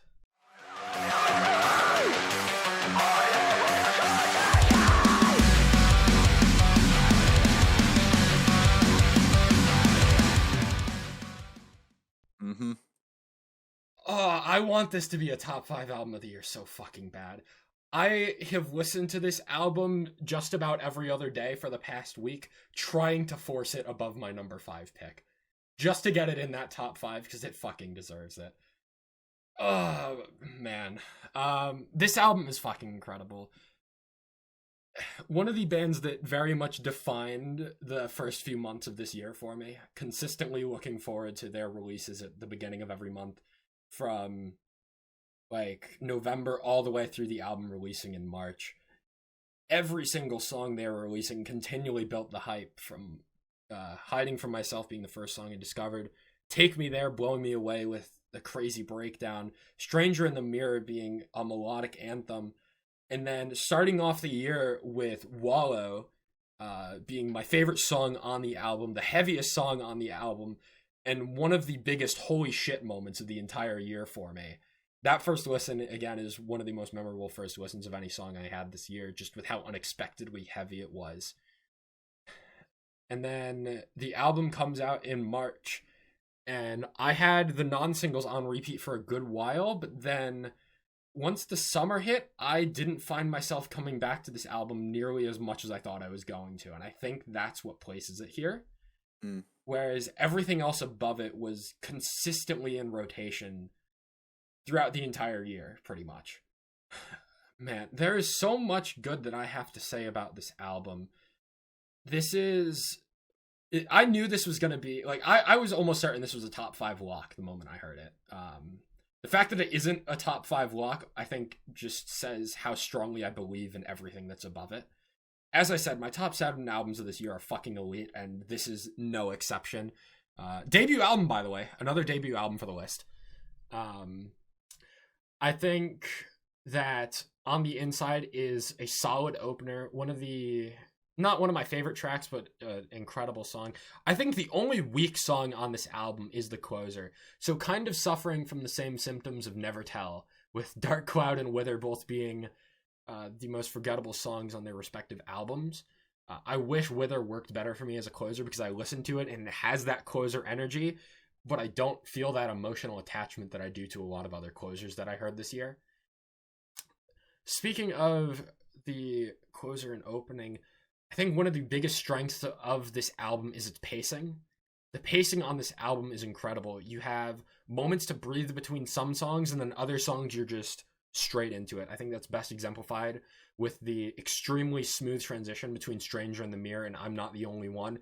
And that was one of the moments where, like, I actually think I remember, like, popping off in my seat when that song transitioned into each other, because I'm like, fuck yes. Like, I'm actually, like, this band is living up to all the potential that I hoped they would when they did that one transition between songs.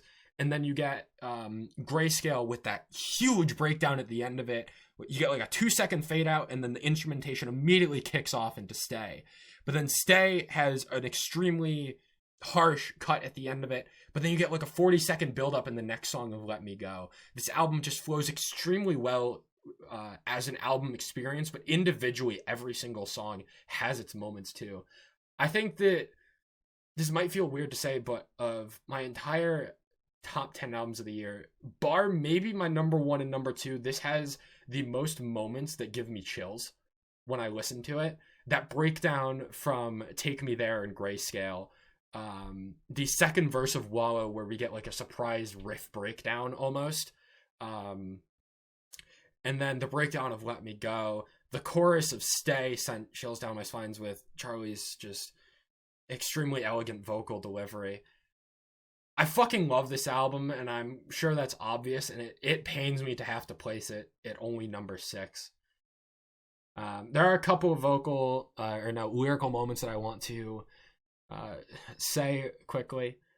From Wallow, the pre-chorus where it says, "I told you everything you wanted to hear. How can I make it any more fucking clear?" Fantastic vocal delivery on that part. And then in the chorus of Stay, which I mentioned, time will pass and ghosts will linger, doomed to haunt these walls forever. Say you'll stay and I'll run further, further than ever before. Which I actually noted, I think connects to one of the later songs in the album, Hiding From Myself, where it says, "Hiding from myself, the shadows, they're watching over me." Which I don't know if, like, I'm sure there was some meaning behind that. I don't know if it's just a link between those two songs or not.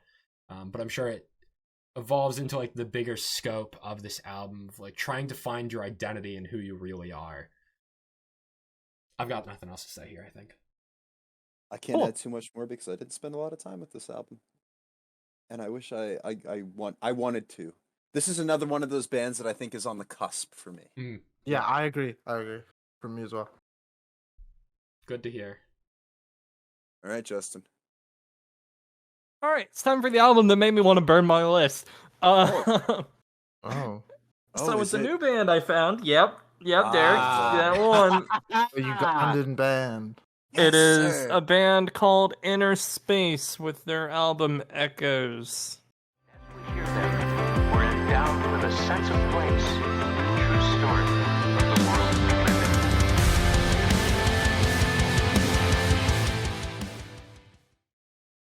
Oh, Derek, yeah, Echo and Echoes. pull up the Discord message that you sent earlier where we were making fun of Justin. I'm vouching. I'm vouching. Oh. Hold on. Where's it at? Here we go. I'm pulling it up. I know Justin is going to subvert our top 10 with something like, yeah, this is a Ugandan post-hardcore band based out of Norway. They have 400 monthly listeners and reached out to me on Instagram. Justin, how did you find this band? They didn't reach out to me, motherfucker. Damn it. No. The narrative, it's dead. Fuck. So, You killed the narrative. new narrative. I found these on the post-hardcore subreddit. Someone had posted a topic for a search for clean vocalists, and there was just a huge list of artists that someone had listed off, like Adola, Valiant Hearts, Siamese was one, Galleons. Specifically, this band kind of stuck out with me, and I got to listening to them, and I really enjoyed. So, for those that have never listened to this band, which is fine because they only have 1,000 monthly listeners, this is a Starset Light, essentially. This band, Sorry.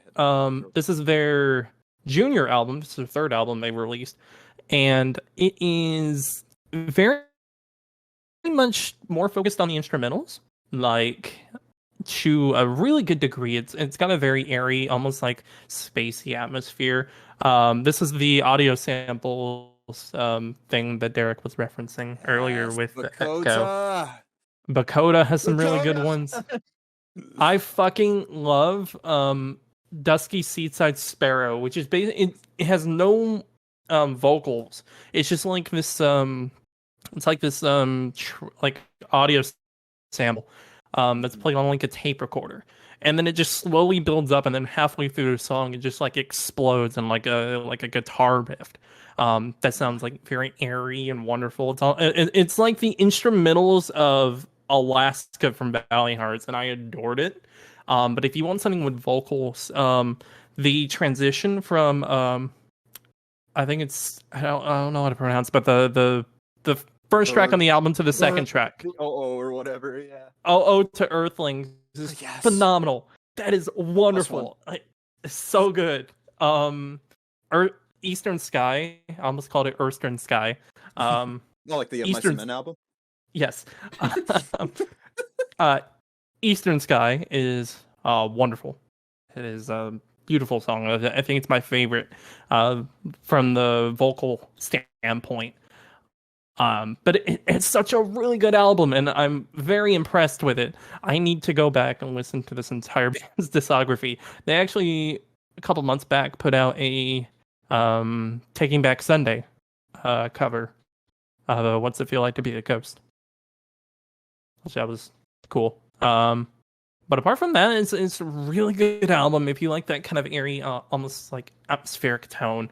And it's about an hour long, so about the same length as the Starset album.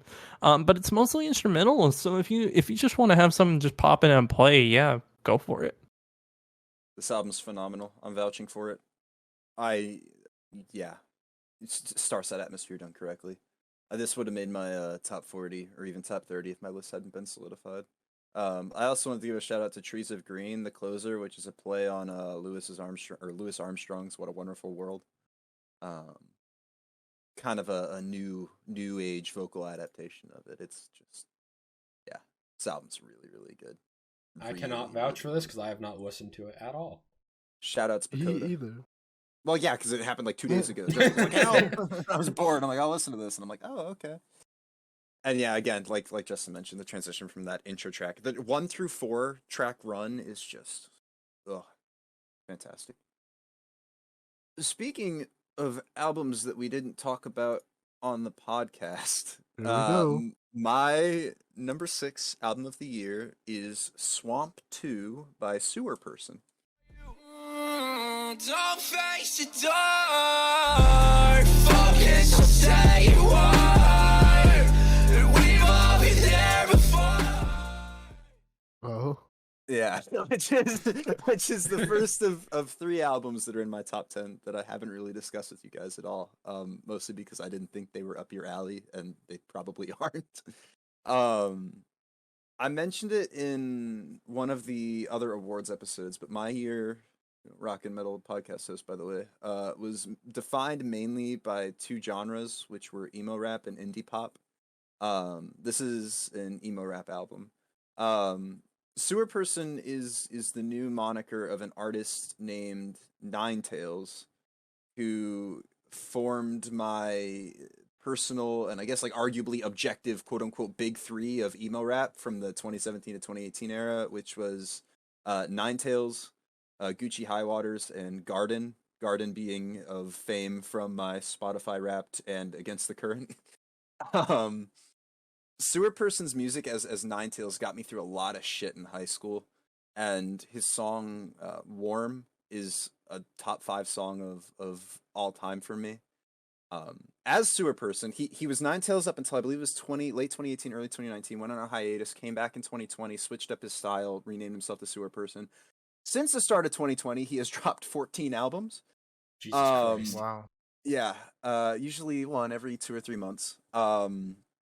Up until this one, I found myself saving like 1 to 3 songs per album, if any, and not really revisiting anything else because it felt very distant, I guess, in style from the Ninetales that I'd come to know and love, which is, I mean, I'm fine for, artists to branch out and experiment. Like, that doesn't bother me at all, but it wasn't quite for me. And I think part of it was because every album, he brings one producer in to work on the, 8 to 11 to 12 tracks on that album. So a lot of it ends up sounding the same. Like there's a lot of sameness to it, and all of it blends together.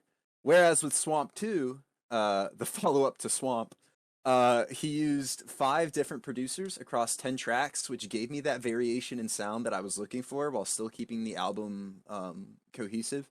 Obviously, I think this is the best of the 14 albums, and it's not even close. And what really landed this in my top 10 was the fact that I feel like this album was made for me, which is something that I haven't been able to say since Emarosa dropped Peach Club almost 3 years ago. So it was really special to hear this for the first time and subsequent listens. Besides variation in production, there's a lot of variation in the vocal delivery here too that kind of hinted at in previous albums but hadn't really gotten to.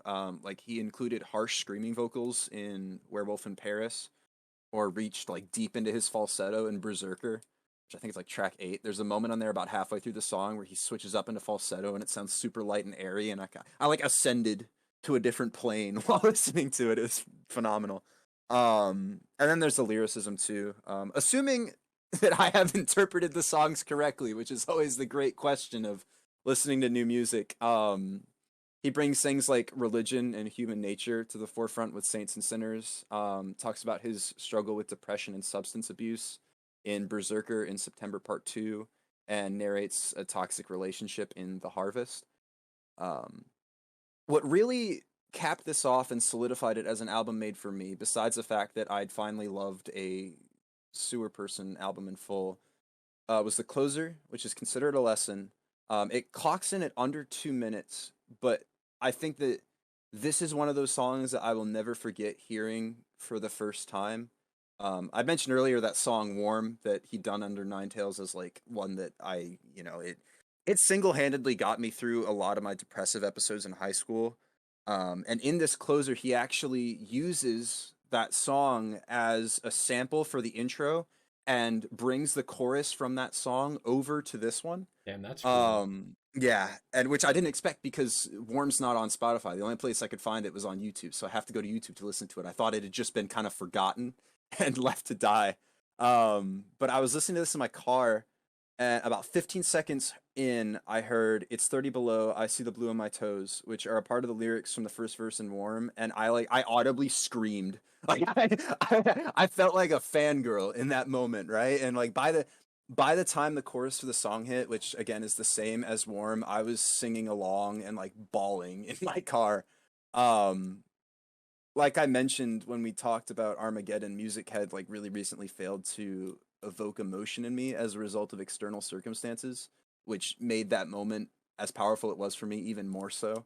Um, Again, the closer really solidified this album was made specifically for me. It feels like it was directed towards me, even if, Sewer Person has literally no idea who I am.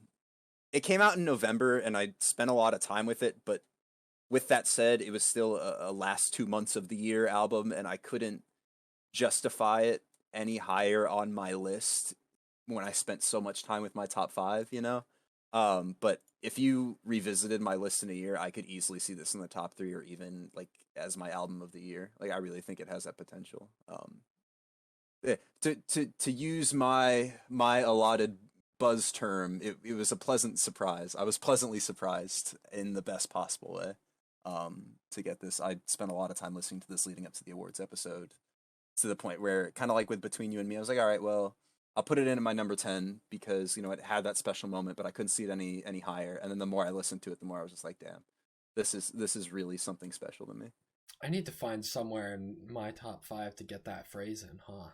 Yeah. That's going to be a challenge. Exactly. I We'll see.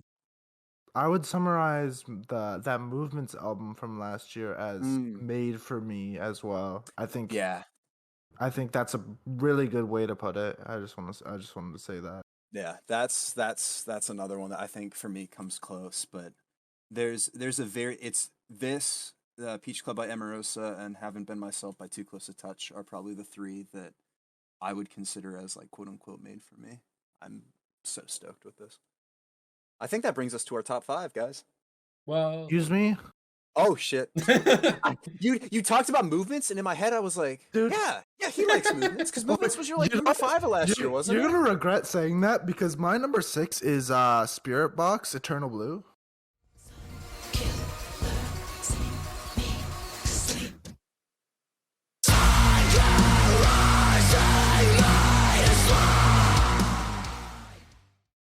Oh. That's one way to get a man to shut up quick. You wanted to skip this, Derek? Is that what you're saying? No. I got lost in the sauce. That's my bad. Oh, man. Shit. My bad. Go ahead, dog. This album... So, preface. I was not sold on this band until... I'd say until the album release, to be honest. Hurt You was probably my favorite single. And then the rest, other than like Constance with the video, wasn't really selling me. But I think this is a debut album for and I think it is a good blend of a bunch of genres and mostly metalcore, but this album starts off with Sun Killer, which is my favorite song on the album. God, and then it goes into that opener is so good. Yeah. And then Hurt You, which is my second favorite song, and then Yellow Jacket was my third favorite song on the album. Funny how that works out. Yeah. And the way these three songs flow together is unreal. Really well done. Yeah. It's unreal.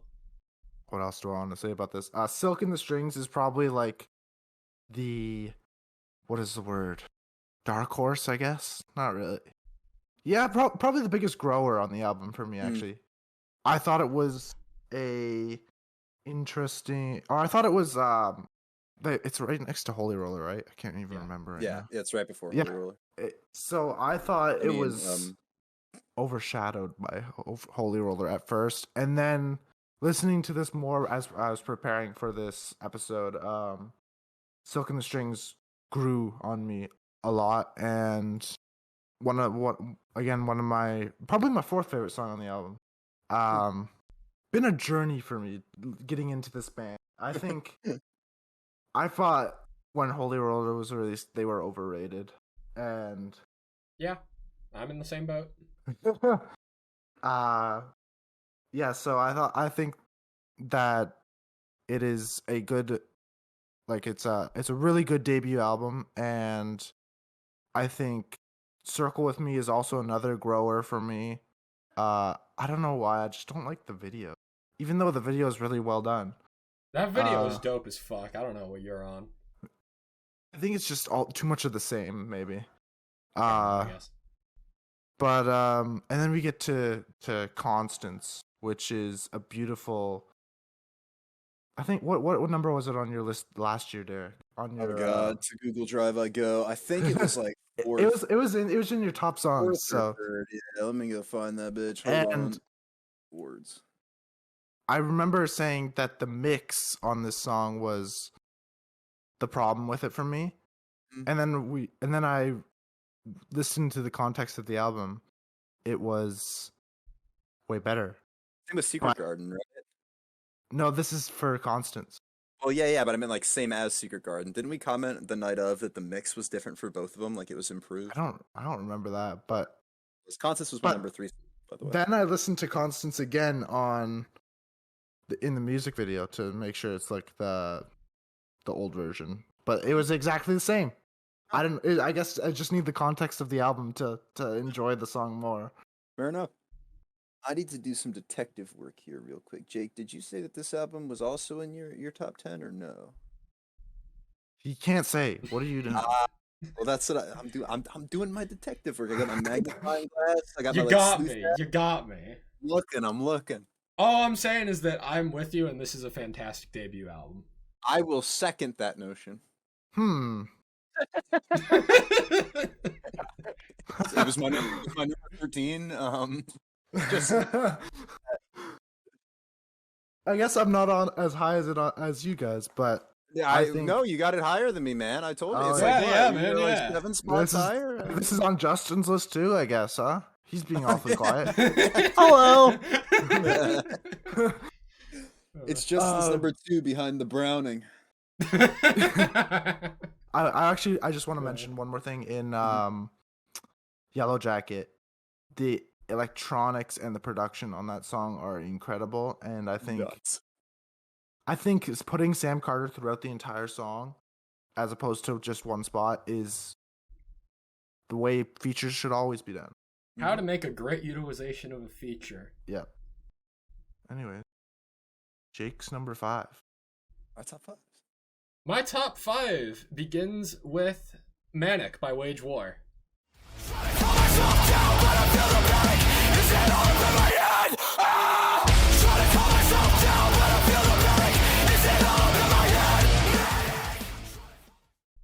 Since we've already kind of discussed this with Jacob having it earlier in his list, the only things that I really want to add is that Wage War released the first single for this album cycle in August, and within the last 4 to 5 months of the year became my second most listened to artist of the entire year.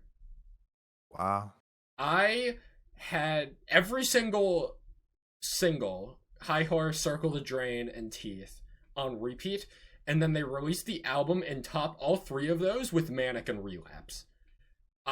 Those 5 songs alone carry this into my top 10. But then even the weaker songs on this album with Godspeed, True Colors, and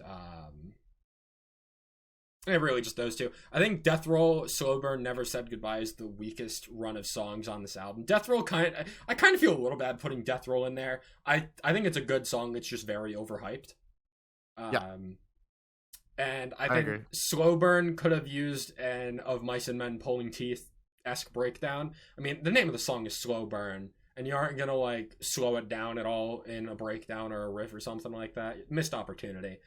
And Never Said Goodbye just feels really underwhelming. But those first 5 songs are so fucking good that this album was undeniably deserving of this top 10 spot and carries it above As Everything Unfolds. There was a long while where this was my number 6 and As Everything Unfolds was number 5. But the more that I listened to Manic and Relapse in particular, I'm like, no, this band defined the end half of my year more so than As Everything Unfolds defined the first few months of the year for me, and that's what barely edges it out above. Even if I think this album isn't as consistent as AU, the peaks of this album are so incredibly high that it ends up in my number 5. But since we've already discussed this album, I want to move right along. Justin, you're number 5. Yeah, my number 5 was Caskets and Lost Souls. I wanna feel the world one more time. One more time. Bitch. I pretty much. yeah, I am. That's what you get for making fun of me, assholes. Wait. I need to ask something. You're saying that this. So last year, your number 5 was Slaves. This Yeah. year, it's Casket. Yeah. You're saying they're equal. I'm saying this is my number 5 of 2021. Okay, you know what? And That's also fair. his most disappointing album. Yeah, of also his most 2021, disappointing guys. album, Never yeah. forget. It could have been top 3, motherfuckers. Oh wow! Wow. It It moved really down could have 2 been. spots. You assholes. Just Fuck you. so confusing. Yeah, I admit it. I swore he said that wasn't going to be in his top 10. yeah, And he was we, like, we you know what, have you receipts guys, on it. We have You guys receipts want to know on what's it. up? I said Normandy's on my top Normandy 10. No, wouldn't. we have receipts on Caskets. We gotta pull Okay. those up. Pull the I've plug, said pull the my plug. piece. Derek, motherfucker, give us your number 5. Damn the aggression. We're on to number 2 of the 3 albums in my top 10 that we haven't talked about before. This one may be a little bit more familiar because it's a returning name from the Superlatives. My number 5 album of the year is Joke's on You by Gucci Highwaters. I think you're bad for me, and it's sad to see. All you like is everything I hate inside. You got me feeling. Who holds the title for having my favorite song of the year at 758 plays. Damn, dude. Has that I number mentioned- changed since we recorded episode 2 of the awards? Oh, yeah. How much has that number yeah. increased by? At least another 40 or 50. Gotta be. Holy sh! That alone dragged this thing up to to where it's at. I mean, You must drive to work like for 3 hours a day. no, but I get to listen to music while I'm at work. Sick. Ah. Yeah. So I mentioned when I was talking about my last album that Nine Tails, Garden, and Gucci Highwaters were the big, like, quote unquote big 3 of emo rap when I first listened to it back in like 2017, 2018. And I didn't notice it really till I was putting this list together, but to have a year where Garden is my number 1 most listened to artist, Nine Tails clocks in under a new name at my number 6 album of the year, and Gucci Highwaters drops my number 1 song of the year, my number 5 album of the year, like, it kind of feels poetic in a way. Like, I've come full circle from where I was in like 2017, 2018. So what you're telling me is that Garden is going to be somewhere in this top 4. Garden didn't drop an album this year, unfortunately. Okay, well, He I was- dropped one December 31st of last year, and it pissed me off to no end because it meant I couldn't include it this year, and it was too Honestly, late. To I include it would last have. year. I would have just said fuck. it. Well, I don't know if it would have made my top 10. Hmm. It would have made it last year over Currents and Alpha Wolf, but this year maybe not. Anyway, this album dropped in January, and I put it where it is because it's been the album that's been in most constant rotation for me throughout the year. It was never in contention to drop. I mean, there was never a doubt in my mind that this was going to end up somewhere in my top 10. It's 14 tracks long, but it still clocks in at under 40 minutes, so the replayability is there with a lot of different tracks to take in. It's by far the most somber album in my top 10, because at least with Swamp 2, Sewer Person tackles dark subjects in kind of a more upbeat manner with upbeat production and the beat in the background, whereas with this, I mean, it's just sad. It puts the emo in emo rap, I guess would be a way to put it. But it's subjects like chronic depression, end of relationships, toxic relationships, suicide, that sort of thing. it has the emo rap all-star lineup of features, which is what I'm calling it, including Nothing Nowhere, Sarcastic Sounds, Powfu of Coffee for Your Head fame, and TikTok fame, Convolk, Elise, Softheart, and Leyland, all of which are artists that I've listened to a lot over the years and contribute wonderfully to their respective songs. They provide a lot of variation to an album that has a very similar vibe across the board. Luckily for me, I really like that vibe, so being able to sit down and listen to a 14-track album like that doesn't bother me at all.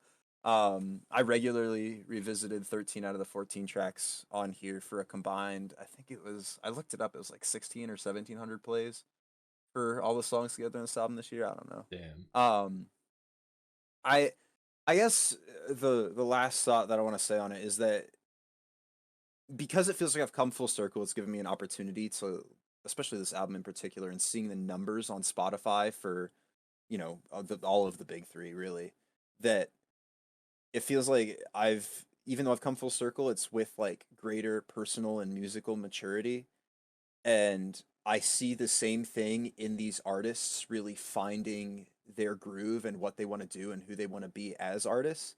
Like on some level, I feel like a proud father getting to watch these artists. I mean, they're all older than me by like at least 5 years, but no, it's just been really neat to see and to feel like I'm growing alongside these artists and being able to revisit and find them again in a big way this year with new releases has been really nice. So I'm hoping, fingers crossed, that 2022 brings bigger heights for them and for me and just more great music in general. It's a nice little reflection to end my year off. I don't think any of us can add much. You to tell me you didn't that, check so. out the Gucci High Waters album, bro? I don't know. I had to check out Rock Bottom at the very least. Of course. Jacob, see if I can get Shit, my. we're already at me, huh? Yeah, let me see if I can get my 6th check mark. You will. We're number 5. Number 5 album is Swan Song by The Pot and You.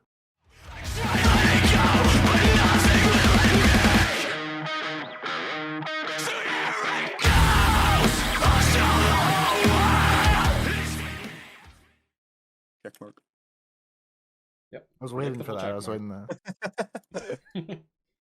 So, like Imminence, I don't think this album is as good as their last one, but getting to hear some of the songs live made this go up a little. Especially, I think the biggest grow on the album for me is Paradigm. Banger.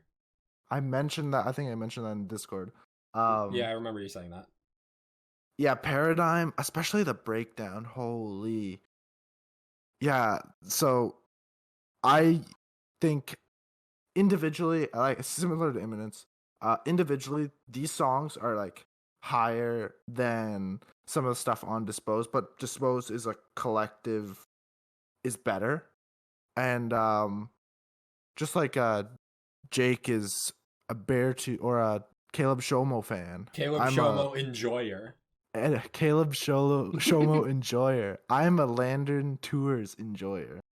So I think, of course, he's the star of the show. His voice, I think it's no one's doing it like him. He's got the emotion, in everything he sings. Letters to a Dead Friend is a great way to open the album. And like I said, I don't think it's. I'm gonna compare. I don't want to compare. I'm not gonna compare to Dispose. We get more influence from other, like this feels like a combination of their old material and Dispose all together, and it is a very crisp sound. It's a very developed, mature sound. That's the word I'm looking for. I think the opener is great, and Jake, I once you said this, I thought it as well. It's there's things that sound like Imagine Dragons. Let's go. Man, I still can't hear it. Really? I forget. I did not spend enough time with this album because it unfortunately released alongside another really good album. So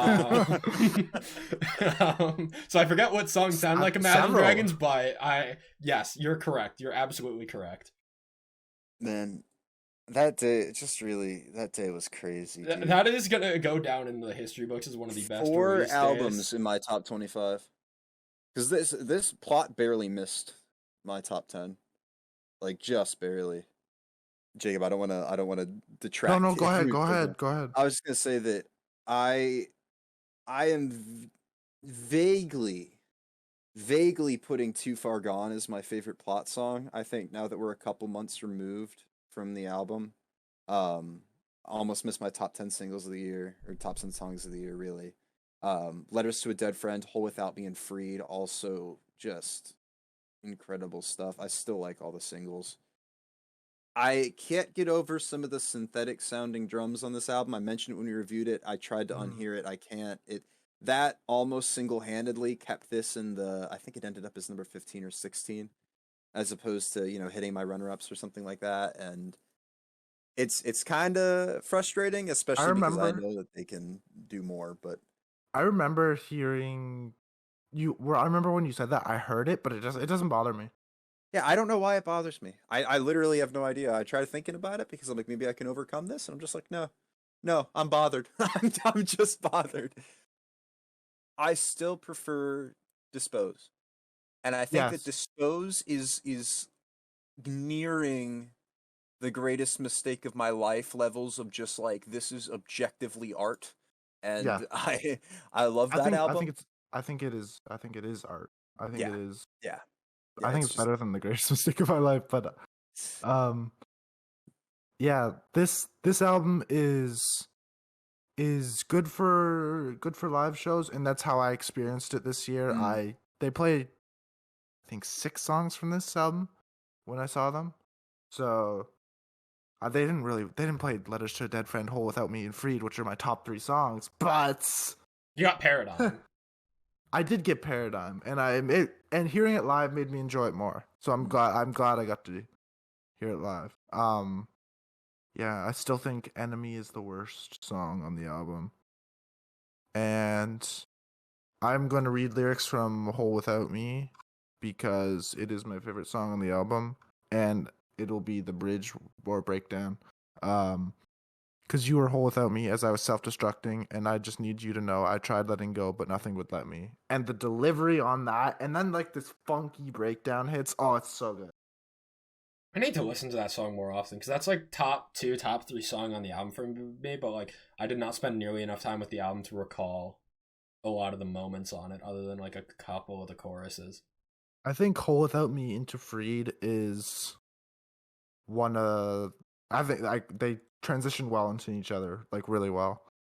I really wish they played one of those 3 songs when I saw them, but that's okay.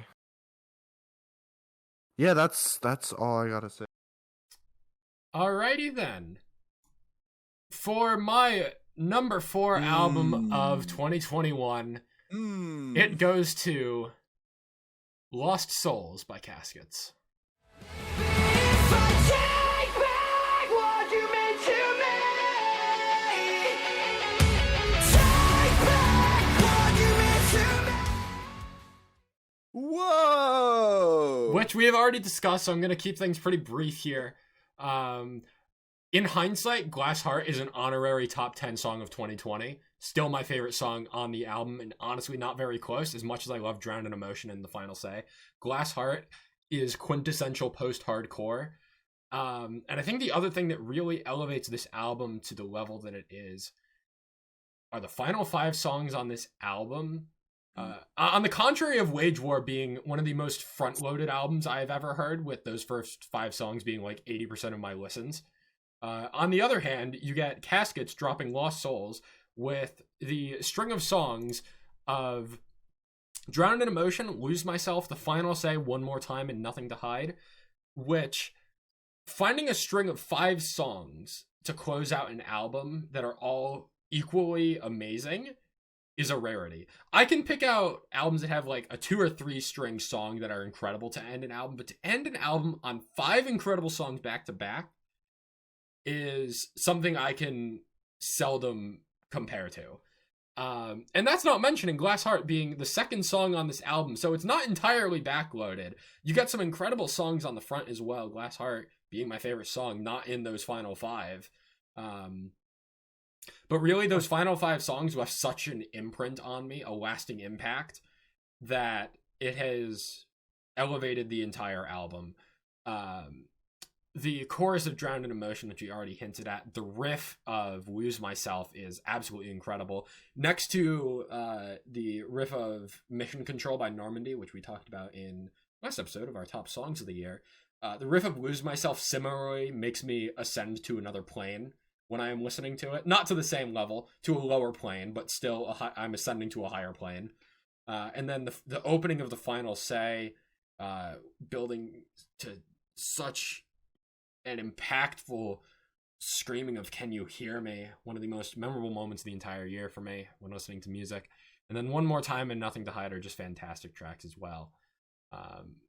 Overall, Caskets have absolutely delivered on just about every front for a debut album. This is basic. I don't really think I could ask for much more.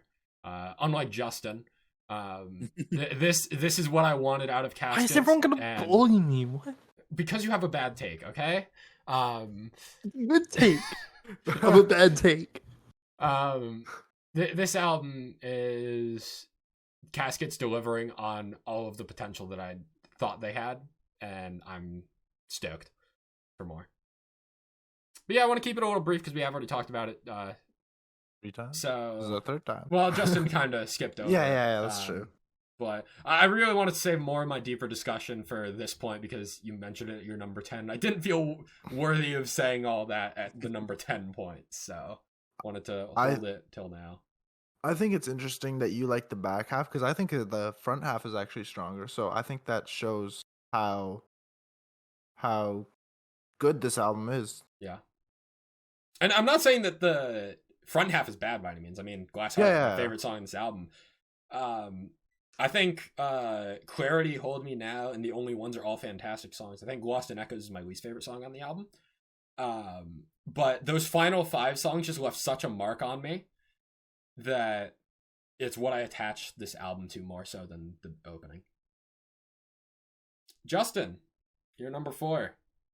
My number 4 was Siamese Home.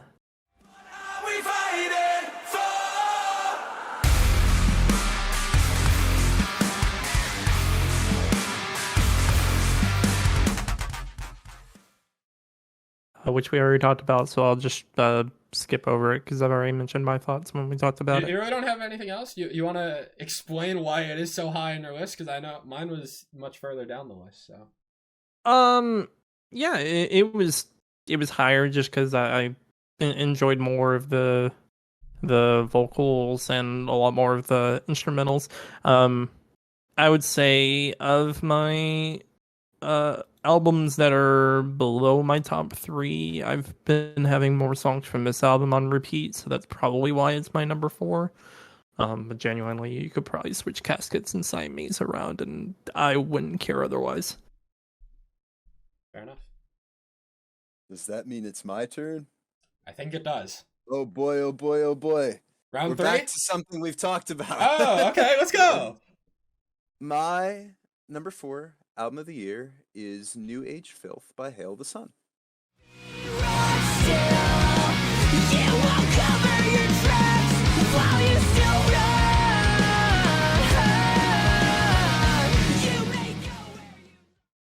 Was one of our guesses. Check. I was gonna say, I feel like it's I shilled for this album too much for it not to make my top 10. You know, It took 7 months, but you finally got me to listen to it in November.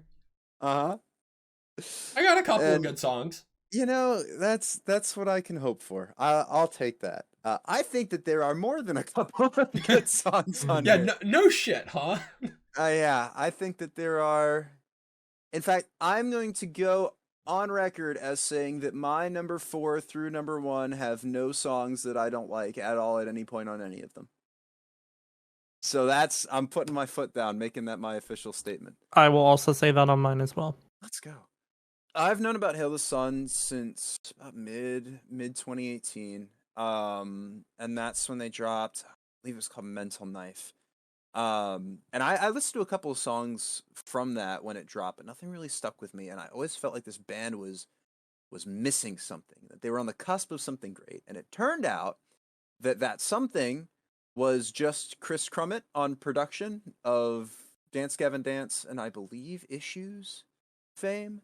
Because this album sounds clean, crisp, and refined across the board. Every vocal instrument, it's all very defined, but meshed together in such a way that creates that distinctive post-hardcore swancore sound that I love, but in a way that Hail the Sun makes their own.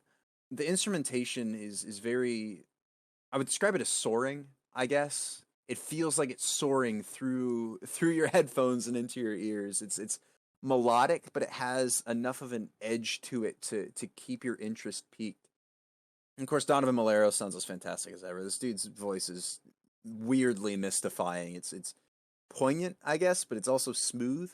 And I think that this is his best delivery to date on any of his projects, which I believe are also Sianvar and Nova Charisma, and then there's some solo album coming out next year. I don't know, but every time I listen to this album, I find some new detail that I love, whether it be in like a lead guitar lick that I hadn't heard before, or a nuance in the vocal production. I mean, Chris Crummett is the unsung, I believe, fifth member needs to be of Hail the Sun, because he brought a new life to what I feel is an already incredibly talented band. It's just now I feel like I'm able to connect with them. And it's always a satisfying thing for me to click with a band that I wasn't previously high on and was waiting to love, let alone when I end up loving them as much as I do, Hail the Sun. I want to highlight a couple tracks here. Let me pull that up. For me, Domino, Slander, and the closer Punch Drunk as well. It just, this album flows so well. It's 10 songs, 34 minutes in and out.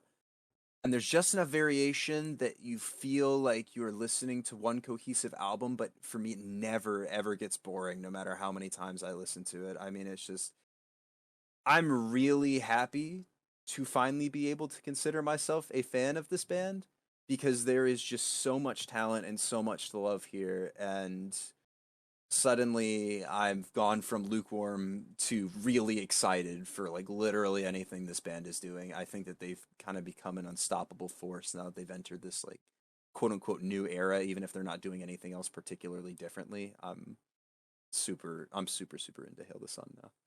I don't have a lot to add because this was something that you kind of had to force me to listen to. Yeah. I do want to make mention that you would classify this as like swancore, right? Yes, So- at its core, yeah. Of like the big swancore bands that you've introduced me to, it's like Dance Gavin Dance, Idola, Hail the Sun. Like those, I feel like those are kind of the big three that you've introduced me to at this point. Yes. I feel like Hail the Sun are the ones that I can consistently enjoy the most. I don't think that they have the peaks of the singular Dance Gavin Dance song by the name of Headhunter, or Idola exists, I guess. But yeah, no, I'm glad you introduced me to them because I feel like it's just like swancore that I can consistently enjoy and not like have really high peaks and valleys with. Yeah. So I think it's like the best gateway to the genre that you've introduced me to at this point. So. Well, and I think for me, what makes it so special is that I feel like this year, Hail the Sun and Idola, I always forget which one is correct. Feel like they've really, even though they've still got those swancore elements, they've come into their own respectively as bands, and have both created like consistent swancore that I can enjoy. Because as much as I love Dance Gavin Dance, I really can't get to any of the like branch off bands that have been influenced by their sound, you know, like a Wolf and Bear, Pulses, that sort of thing. So that's, besides the fact that it's an artist that I wanted to love and finally do, that I love them this much, that it's also kind of one of those swancore branch offs that I can now finally say that I fully enjoy. So no, I just, Hail the Sun's got me very excited for the future of the band and the genre, and what hopefully those other smaller swancore bands will continue to branch out and find their own sound like these guys have. Jacob. My number 4 is for those that wish to exist by Architect. The violence of vertigo lost in the undertow. The uncles in the bow. They said we pushed the last time. What? Damn. Okay. Okay. Why is everybody surprised? I don't What? I had it in my head that I was the only one who liked this album. know. Oh, I fucked up. No. I fucked up. My bad. I don't Guess know. I'm putting in I'm heads like, next to the- I'm like surprised, but also not. I don't know. I didn't expect it. Maybe that's a better way to put it. I didn't either. I never would have guessed. I swore that everybody else was like bored by this album and thought that it had like a couple good songs. And I No, was just I the think only this- one who liked everything. I think this is a really good sound change, Oh, okay. and Oh it makes shit, I'm the happy band, about it. Go for it. Go and for it. and it makes the band more. I think it's a softer sound, which makes them more accessible. And I know hardcore fans don't like that. I think also that the album art having color in it. I know that sounds stupid, but Architects are known for their black and white album cover. Yeah. It shows it's showing a change in sound by adding color to their album. It's not a lot of color, but there is color in it, and I think it is deliberate, and it's to show that there's a sound change. Lyrically, it is not any different, but yeah, this album opens with "Do You Dream of Armageddon," which is a really good way to start the album, and it's only a minute and a half or a minute and 40 seconds, and flows straight into Black Lungs, which we talked about in December last year, I guess.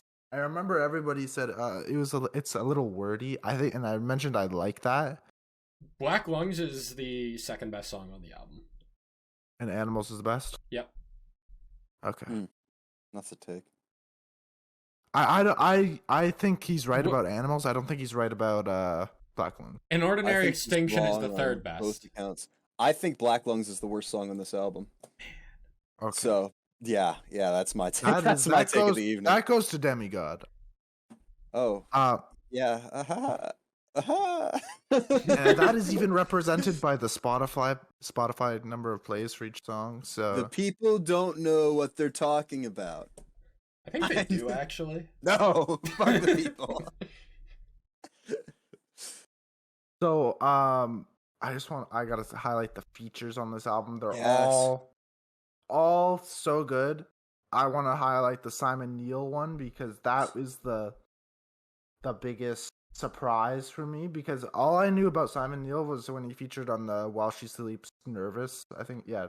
Mhm. And he was, or wait, this released before that. Yeah, this Maybe released I'm crazy. before that. I was gonna say, yeah, this came out in February. I think Nervous released in March. You're right. I don't know what I'm talking about. But Simon Neil sounds great on this. Yeah. And then Mike Kerr, I don't even know what band he's from, but Can't remember. I looked it up at one point. I'll get it. The Googler. that's the band. No, that's me. Derek is the Royal, Google. Royal Blood. Royal Blood, never heard of them. I feel I like listened to a this couple is- songs from them. They're all right.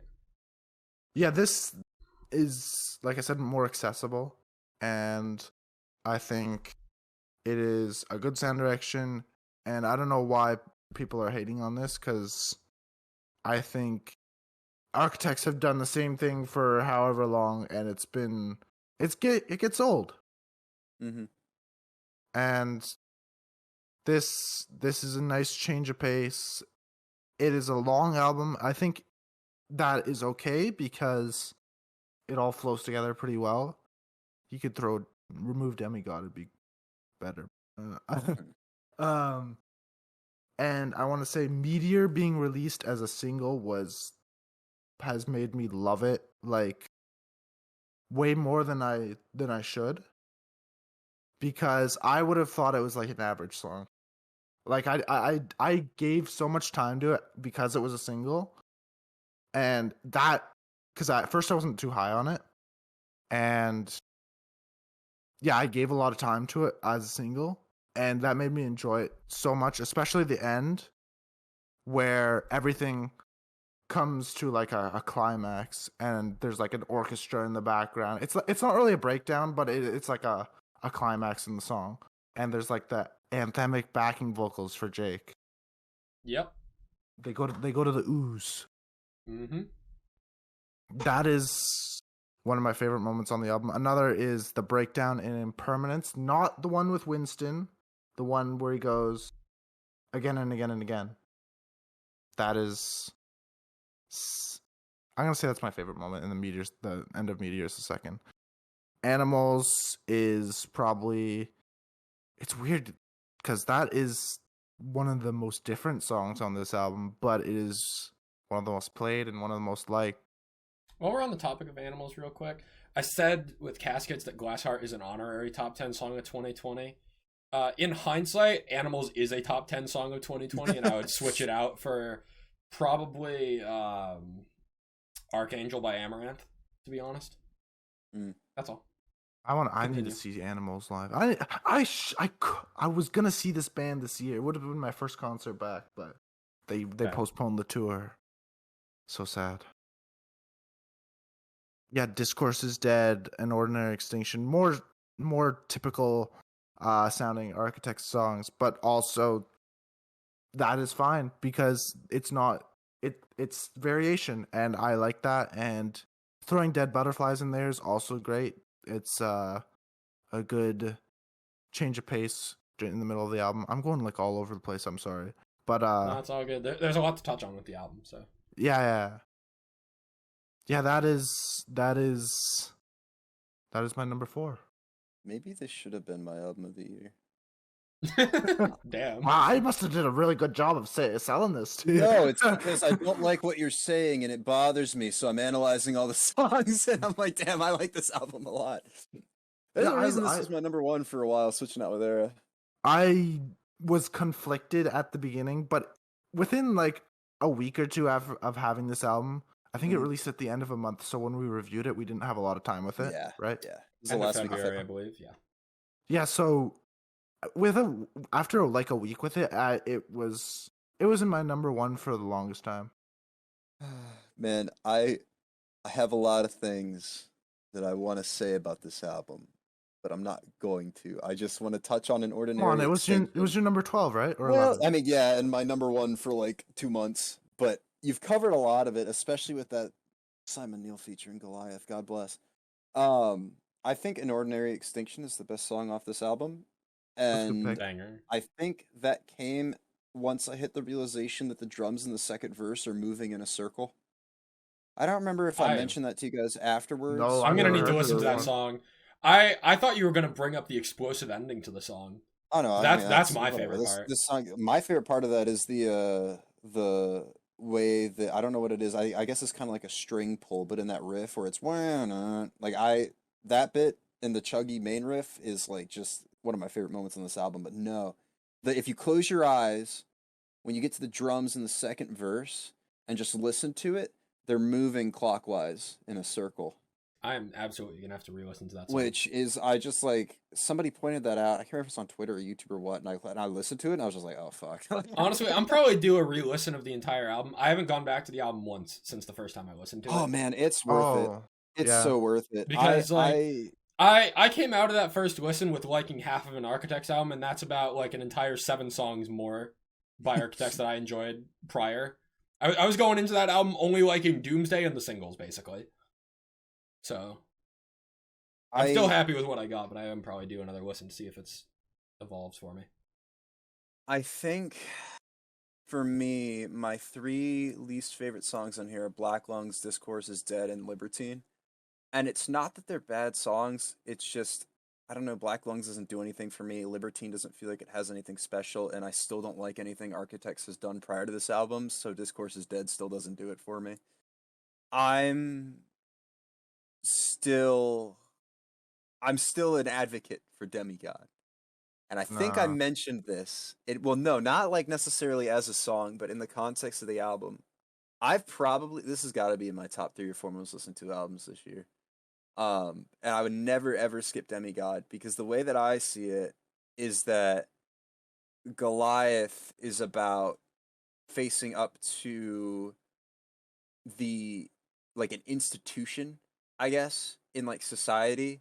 I can't remember what that line from the breakdown is. I think it's yeah, they wouldn't break their stride if we were burning alive, or smoke them out and set a fire in the hive. They wouldn't break their stride if we were burning alive, saying like they don't, I guess, governments, politicians, whatever, don't give a shit about us, so we need to get in there and take the fight to them. And that Demigod is a person who has accomplished that towards, you know, the quote-unquote end of the world, feeling conflicted, because the first half of that song has a lot of energy and it's riding the high from doing that. And then you get there and it's like, wait, we overthrew this institution, you know, the lyric of "But I'm a demigod," that it's like, wait, we did this. Why has nothing changed? You know, I thought that I was going to be the one to stop all of this. And then that atmosphere and energy in Meteor is the person accepting that there's nothing that they can really do and coming to terms with that as a conclusion. And then Dying is Absolutely Safe is the finale of that realization, of the like fight into slow acceptance. I don't know, it's just the way that I interpret it. You know what you're reminding me of is False Idol by Veil of Maya, which is about a dictator's rise to power and then its fall. Huh. I wouldn't have made that connection, but now that makes sense. I mean, I don't know. I don't know if that's the objective meaning of all this, but like that's what I got out of it. And so I always feel like, even if I don't listen to Demigod as much, which is, you know, why it's got the least amount of plays, because I feel like it's not something that you can really listen to as much on its own. It's really in the important context of the album. Yeah, or at least in my context would be the way that I'm glad you explained it like that. Yeah, I don't know. I think that this is a really good album, and I'm happy with it being in my runner-ups. I'm simultaneously unhappy because I really, really do like this album, and I'm really glad that it's in your top 10s, so we have a chance to talk about it. There's a lot to unpack, I feel like, with this album, so I'm sad that it didn't make my top 10 or like didn't end up with my album of the year, but You got to talk about it. we get to speak about it, so Yeah. I'm happy. That All sounds like right. a good place to wrap it up. Fellas, we have entered top 3 album of the year territory. Jeez, we made it. Alrighty. I think I know what your order Yeah, is. the order should not be very surprising if I had to assume. No. My number 3 album of the year goes to Sad Looks Pretty on Me by Rivals. Is it too late to die young? Got our hands on loaded guns. This world has made us so numb. Oh, Wait, what the fuck? Never mind, I don't know the order. Well, now you know. Now I know. no, I don't know. Unless You know. I actually don't know. You know. I don't. I I know. do not know. I know. All right, so I know. Sad Jake. Looks Pretty on Me. I know. Sad Looks Pretty on Me, top 5 song of the year. Also a top 3 album of the year. It's about damn time that Rivals gets the respect that they deserve. This is one of the most underappreciated bands in the scene, in my opinion. This band is fucking incredible. Kaylee's voice is extremely emotional and elegant across the entire album. There are so many incredible moments. I think that I would go as far as to say that this has the top 3 songs on this album could all be deserving of top 10 songs of the year. I'm going to mention it for the 3rd straight album in a row. Fake Rich is an honorary top 10 song of 2020. Releasing literally the day before Glass Heart by Caskets, which I think is pretty funny. Glass Heart and Fake Rich are both absolutely incredible songs. For a significant majority of this year, Fake Rich was my favorite song on this album over Sad Looks Pretty on Me. Like, I don't think it was until like probably June or July when I realized that Sad Looks Pretty on Me, the title track, the opener, is my favorite song over Fake Rich. But the vocal delivery on Fake Rich, it feels like it has a level of spunk to it where it's like you have an ego, but it's like a fake ego. That's the point of the song. You're trying to fake rich. You're trying to seem like you have more money than you actually have. You're putting on a fake persona to try and appeal to the public when really on the inside you're not. And then you get the Elijah Witt feature into just an absolutely sick breakdown that I never would have expected to get from Rivals, where you get with a smile so crooked it could crack the glass ceiling, but you're living fake rich, selling pity for a living. Holy shit, that line is so fucking good. Incredible feature. And then Sad Looks Pretty on Me. I touched it in our last episode. It is a top 5 song of the year. One of the catchiest songs I've heard all year. It was released in the first week of the year and never left my top 5 songs of the year. I could consistently go back to it and enjoy the hooks, enjoy the melodies. But what really sells this song to me are the final 3 and or final 4 songs on this album. On the Loose feels kind of like an interlude, but it is an actual song. It's a nice change of pace, falling towards the back half of the album, but not exactly in the middle. Kind of like right at the 3/4 mark, which I think is a fantastic place to throw an interlude. But then you get the streak of Are You Listening into To Dom, into the closer Why. Are You Listening is an honorary top 10 song of 2021. It's like I think around like my top 15. I wish more songs could fit into my top 10 because Are You Listening is fucking incredible.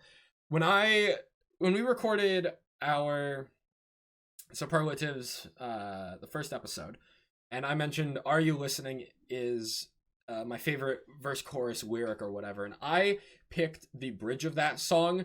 In hindsight, I should have picked the chorus, because literally the entirety of Are You Listening, like I'm pissed that I can't fit Are You Listening into my top 10 songs of the year. Fuck. Literally the entire fucking song. The first verse, maybe if you could have seen through the fire, I wouldn't have been such a damn disaster. You could have tried to bear my pain, but you weren't listening. And then you get a second half of that verse, which kind of repeats the same things with a little bit different wording. And then the chorus, oh, it's so fucking good. Can anybody hear me? Where am I supposed to go? You don't even listen. It's all I know. Can anybody hear me? Where am I supposed to go? I don't want to live in this broken home. Which becomes all the more powerful when you realize that the following song after you hear it is To Dom, which is a song that I have been on the verge of removing from my playlist for how emotional it is, and I don't think any song has ever done that to me before. That is... Tulela was the closer of Damn Souls, one of my favorite closers to an album, left a big impact on me. So I had extremely high expectations, knowing that they were going to do a follow-up to that with To Dom, and I did not know that I was going to get my heart broken and fractured in a matter of 3 minutes. It's such a sad fucking song. You can't hear the verse of that song. It's talking about like a son or stepson or something related to Kaylee the vocalist, where it's like at the age of 10 for his birthday, all he asked was this: where did she go? Why did she do it? Am I alone? And can I make it on my own? You can't not be you're pulling at your heartstrings with that one. It's, oh my god, dude. It's I remember the first time I heard that song, I was on the verge. It's, and then you think it can't get any worse, and then you get to the bridge and you have that voicemail of her final words before she committed suicide, and dude, it's a fucking heartbreaker. And then you get the third punch, the third kick with the closer Why, where the chorus is simply asking, God, why am I like this? Tell me why I'm like this, trying to internalize everything that's been happening throughout the entire story of this album, which I think really culminates in those final 3 songs. And one of the strongest marks left on me with the closing of an album. It's... When I discovered Rivals in 2019, I knew that there was something special. This was one of my most anticipated follow-ups to a band that I discovered. I was patiently waiting for them to drop this album since I discovered them in 2019. They teased me with that little EP they dropped at the end of 2019, and then I had to wait a full year, start getting singles for this. And as much as I wanted it sooner, the wait was absolutely worth it, because this album is a masterpiece from top to bottom. I feel like I mentioned it last episode. I need to make mention of it again. There is no band that nails a bridge of a song the way that Rivals does. When the best part of Alkaline, Dead Flowers, Fake Rich, Strawberries, Change Things, and Are You Listening? That's half of the album, by the way. The best parts of all 6 of those songs are the bridges. That's not normal. There's a special level of talent. In verse 2.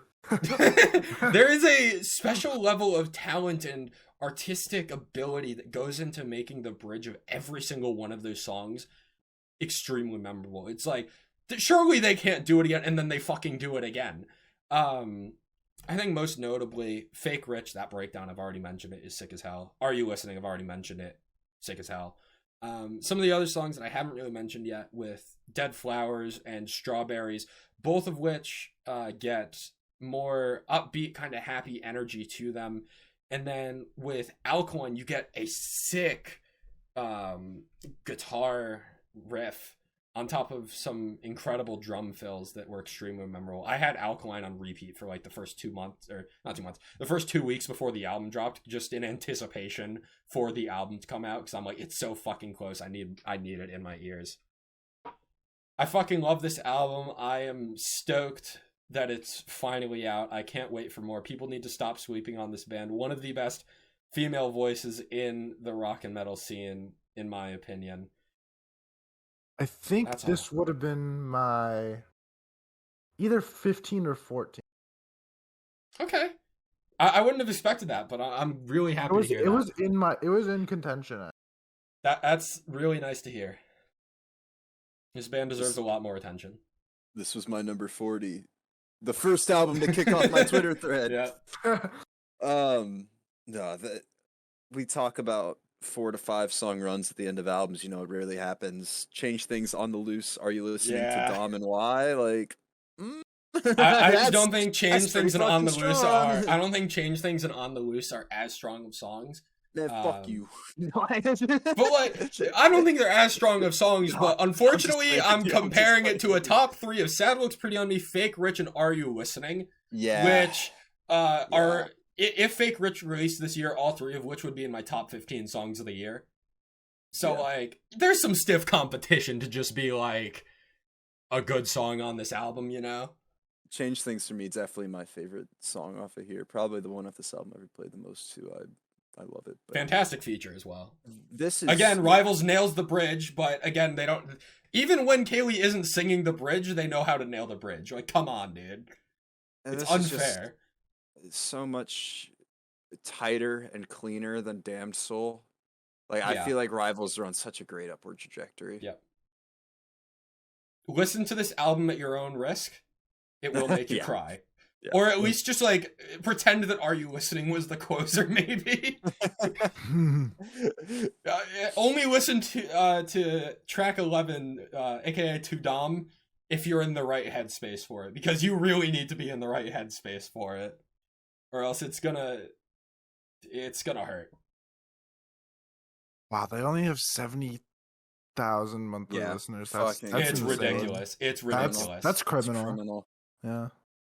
If I'm not mistaken, the most streamed song on this it's Lavenders with 650. They don't have a single song on this album that broke 1 million, and I'm just like, that's astonishing to me. Fucked up. I think I've said enough. So let's move on to Justin's number 3. My number 3 is Everything in My Mind by Nevertell.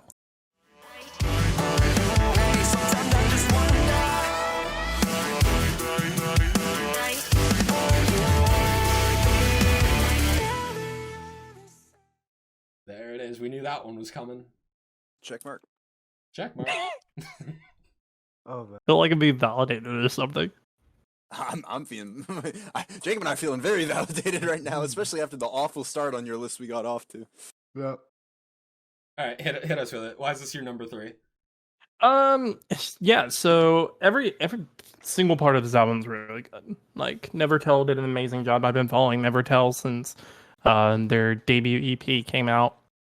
I wasn't really feeling them. I really liked All Good, and then I wasn't really feeling any of the other singles past that. But ever since No Reverse, they've just been banger after banger. It's been really good, and I've been really excited with them. And then this album comes out, and it's literally everything I've wanted in this band. And there's a lot of experimentation. There's a lot of variance, and in like how a track is structured, which I really like, because when you go against that status quo, you create something pretty original. Especially like the tone changes in both Back on Me, All I Need, the fucking Bullet and New Friend, which always throws me off every time I listen to it. Top 10 because I can't tell if unexpected that's moments Andromeda's. on an album this year, maybe, perhaps? I can't tell if that's up there, at Raul or least. Andromeda doing up the there. Bullet.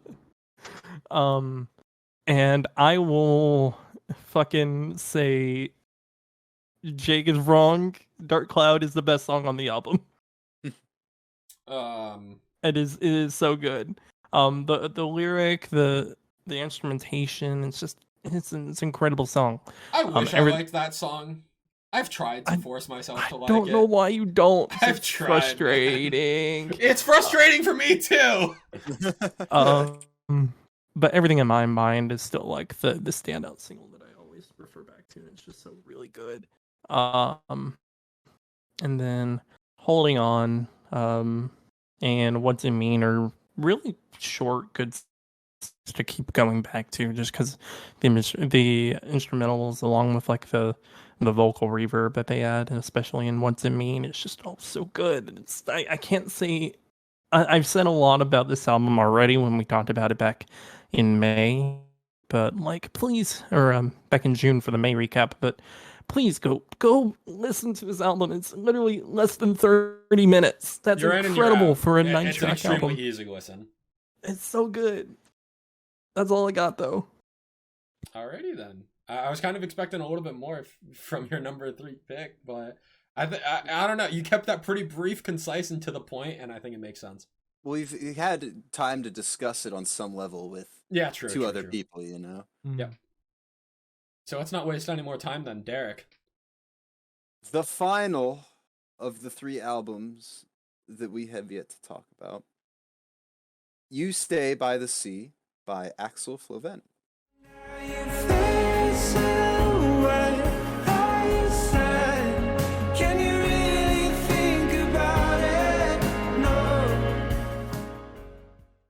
Is this the Iceland one? Yeah, it's the Iceland guy. My king. Rock and metal podcast, by the way. Dude, man, fuck. I know. You'll get it with my top 2. He's an indie folk artist from a small fishing village in Iceland. Somehow made it to my top 3 albums of 2021. I mentioned it before in my favorite artist discovered that Kate, one of our listeners, showed this to me. God bless Kate, because this just blew me away. This, I mentioned before that Swamp 2 by Sewer Person was my Peach Club of the Year in the sense that it felt like it was made for me. This is my Peach Club of the Year in the sense that this was truly the album that I felt that no matter what I was doing, I could throw it on and have it work front to back. Especially like doing stuff at work, finishing up my last semester of college, doing literally anything I wanted to do. That this was such a vibe to listen to, so mellow, so relaxing. The best comparison that I have to it, or like for it, is the Minecraft soundtrack, I guess. Interesting. Like, all right. It's got those same like calming, relaxing vibes to it that like you feel like you could fall asleep to it, but it's also something that you can put on as like white noise, or maybe not to the same extent because I don't regularly throw on the Minecraft soundtrack to listen to in my car, but like it's got that same sort of listenability and vibe to it. It's weird. It's a weird comparison, but it's the one that I came up with. this is very similar also to that Gucci High Waters album, where the vibe across this album is consistent. A lot of the songs sound the same. I really fuck with the vibe, therefore I really fuck with the album. Songs like Driving Hours, Tourist, December Traffic, Still Awake, How Can I, really are the standouts for me among the rest of them, which are like, if I consider those songs a 10 out of 10, the rest of them are all 9s. Like, I think that I mentioned earlier that my top 10 followed a pattern. I mentioned my 5 through 10 were. My number 4, like with Hail the Sun, was an album that from an artist that I'd previously not really loved turned into one that I adored. Last year that was Stand Atlantic. This year it's Hail the Sun. My number 3 this year is an album that I would consider better than my number 2 and number 1 in the long term. Like, if you asked me to make a top 10 albums of all time list, or a top 100 albums of all time, this would probably place higher than those, in the same way that Movements did and has done since last year. That this feels like something timeless, not objectively, but for me, just because it's so easy for me to listen to and put on. I mean, I would have an 8-hour shift at work where I would just put this album on repeat and listen to it the whole time and never once get bored of it, because it was just such a relaxing, calming listen. And I also enjoy that the name of the album, You Stay by the Sea, is the title track as the closer, but it also references that line of You Stay by the Sea in the opener Tonight, which gives it these 2 little bookends. I wanted to pull 2 lyrics from Haunted. And you've been so worried for a while now, but you know you're safe and sound, and every day feels like your last one, and it seems to follow you no matter what you do. I run around your empty house and you don't seem to care, but if you're honest with yourself now, is this what you want, another treasure hunt? Talking, at least as I interpret it, about feeling a lot of like mental struggles and existential dread, and dealing with it and learning to cope with it. Same thing on Still Awake, which is about overcoming that. All the other voices screaming loud, they don't seem to bother you somehow. I guess you're used to them, and all your expectations drag you down. It's easier to close your eyes now, but you're still awake. Into the chorus, when the ocean follows through and the waves will carry you, may it open up the view forever, and then your mind can slip away. Talking about having the strength to overcome whatever mental affliction you're going through and look forward to the future and let the waves carry you to a better place. Something that was really refreshing and much appreciated to hear, as well as just being on an album that otherwise I wouldn't expect that from, because it's all kind of mellow, vibey, but you get those personal lyrics here and there. Kind of reminds me of Noia from last year. Yeah, very similar. Not at all similar in sound, I will say. You're Yeah, not going to yeah. get into this hardcore. No, on this lyrically, album. I'm talking lyrically. Yeah. Yeah, this I consider front to back. I mentioned before that there were no bad songs. I didn't think there were any bad songs in my number 4, 3, 2, or 1. I think that there are at least some flaw that I could pick out in those. Whereas with this one, I think that this is a legitimately perfect album. I could not give you a single issue that I have with this, and that makes it really special to me. But because of the time that I spent with and/or the meaning of my number 2 and number 1, I couldn't put this any higher for this year. Overall, I think this would probably rank higher. But yeah, just a incredible. If y'all are like cleaning the house or just vibing or doing Washing work for school or anything dishes. like that, yeah, washing dishes, bro, put this shit on and just, yeah. I don't know about you, but I wash my dishes to Wage War. I actually do too. I have a playlist that's literally just metalcore, and I shit you not, the caption for it is when you want to wash, or for when you want to wash dishes. I'm putting it in That's Discord right awesome. now.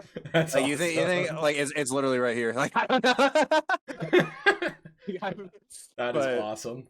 Yeah, Nice. this is an anytime anything album. It's like the equivalent of sitting down in a massage chair with a fucking daiquiri.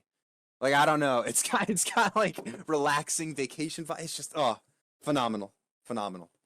God bless Icelandic fishing village indie folk here on the Hivemind Rock and Metal podcast. Yeehaw.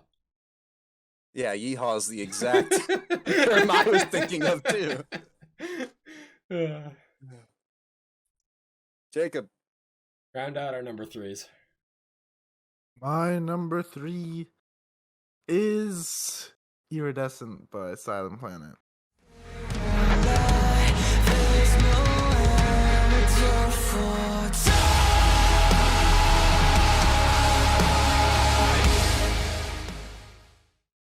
Check.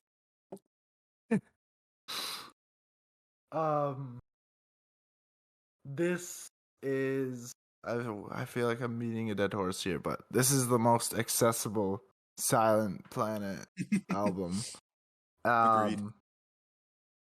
Because of the change in lyricism, or the way they write lyrics, and it's a very short album with 2 instrumentals, and I think they both add to, like, the first one is to the intro to the opening track, which has one of the best breakdowns of the year, I gotta say. Yeah.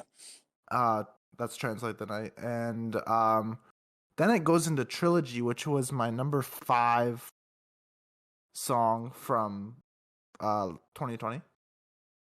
And with a start like that, you can see why this is so high on my list. And I think that Garrett and Mitch and it's gonna bug me now. What's the other guy's name? I don't know. And I'm kind Thomas. of embarrassed. Thomas. Sure. You could have told me it was Greg and I would have agreed. Yeah, I think the inclusion of Mitch on this album is exactly what this band needed, and it makes everything more this is more a more generic metal. It's metalcore album, and I don't think that is a bad thing, as opposed to, like, I'm comparing it to their older material. And then I'm going to talk about Panopticon, because there's no guitar in this song, and that is epic as hell. It's just all bass. That is badass as hell. That still boggles my mind. It's insane. And I like some of the lyricism in Panopticon. I don't really have anything to pull at the moment, but basically, a Panopticon is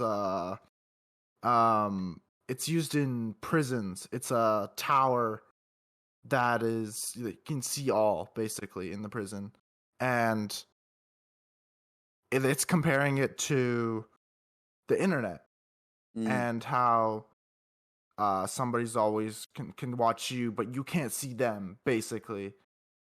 I think it's a really clever metaphor. Is that the word? I guess so. No. Yeah? I think so. Okay. I think that's it, yeah. If it's not, I got no clue what the word is. I'll say comparison. And then we get to The Sound Asleep and Alive as a House Fire, which are probably my 2 least favorite songs on the album. Then you get to Terminal, which is an emotional roller coaster. Followed by Liminal, which I heard is actually taken from, like, it's the ambient sounds are actually taken from, like, airport terminal. So that's how it kind of adds to terminal. It's a liminal terminal. That's how, yeah, it's like they literally went to an airport and recorded sounds and added some effects to it, and that's how they made that song. I think that was really cool. And then Anhedonia, which is my favorite song on the album, which has my favorite delivery on lyrics where I almost said Derek. Holy shit, Garrett. Yeah, bro, that's me. Yeah, you can do that. I want to hear. Yeah. I gotta warm up a little bit first. You know, it's like 4 lines, and he doesn't take any breaths. It's insane. It's all just back to back to back. Yeah. And then Till We Have Faces, which is a melodic song, beautifully lyrical. And then we get to Iridescent, which, as I've mentioned many, many times, this song means a lot to me. And that is because basically end of October my dog passed away, and I felt really, really bad because in his last few days when he was really sick, I was so busy, I didn't get to spend a lot of time with him. And the night before he passed, I sat with him for like a good 15 minutes because I knew he was going, and and I'm so glad I did that. But I knew Garrett was releasing Iridescent about his dog, and I literally DM'd him, and it was like, this song hasn't even released yet, but I know this song is gonna mean so much to me. And it does, it really does. It is my, I put it as my best lyric of the year, spoiler alert. And then it is such a good representation of what I was feeling after, and what my dog was to me. And I think literally just because of that song and how much it means to me, that is why this album is where it is. And yeah, that's my depressing story. Nope, I think you perfectly encapsulated all the good about this album. One that I had in my top 10 when it came out and just barely missed the mark at number 13. Yeah, just incredible album, which I'm glad I finally get to say about Silent Planet. This is really the year of bands that I wasn't super into before putting out albums that I can really, truly enjoy. I mean, just the amount of those that have come out in my top 40, 30, 20, whatever. I actually didn't mention this. I think this is the first full album that I've fully enjoyed by Silent Planet. It used to be like like I'd pick and choose kind of thing from their albums. For me, it was that I just couldn't get into anything. And then now it's like, this is open the floodgates. All right. Time for Spirit Box. You're not wrong. My number 2 album of the year is Spirit Box. Eternal Blue.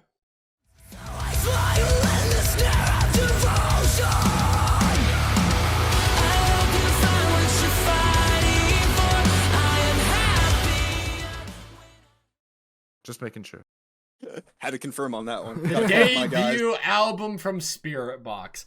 I was not a Spirit Box believer coming into this year.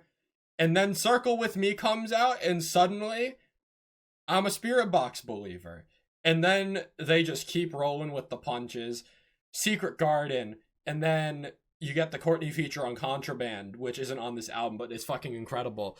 And then you get Hurt You, and then the album comes out, and holy shit. There is a reason why September the 17th will go down in history as, I think, one of the most memorable group Hivemind album listening sessions ever. And this album is in big part why. Being able to get together and listen to Sunkiller, Into Hurt You, into Yellow Jacket blew my fucking mind. And similar to Siamese is my number 7 pick of the year. I hear Heights Above, and I know I'm about to listen to one of the best albums I hear all year. I hear that transition from Sunkiller into Hurt You, and I know I'm hearing one of the best albums I am going to hear all year, but like significantly more so. Because I already knew Circle With Me was one of my favorite songs of the year compared to Siamese, which were on a roll, but not nearly to the same level. This album's just incredible. I'm just going to reference other albums in my top... I'm going to continue to reference other albums in my top 10. Things that I like about them and why Spirit Box does them better. So as I already mentioned, Siamese. with like I already know I'm gonna be hearing one of the best albums. Spirit Box does that better with Sunkiller and To Hurt You. The pacing of that As Everything Unfolds album was incredible. Spirit Box got the pacing checked off absolutely incredibly. You get that roll of 3 songs at the beginning, and you finally get a moment to breathe with The Summit, and then you get Silk and the Strings and Holy Roller, which are just absolutely fucking brutal. You get through the title track of Eternal Blue, and then you get into this weird kind of like, it almost feels like a dream universe if we live in a strange world, to completely break the pace of the album. And that the album just flows unbelievably well within each other. I guess those are the only 2 things that the Spirit Box album does better than the other ones. I don't think this has like a 5-track run like Caskets does. And this also doesn't have 3 songs that come near my top 10 like Rivals did.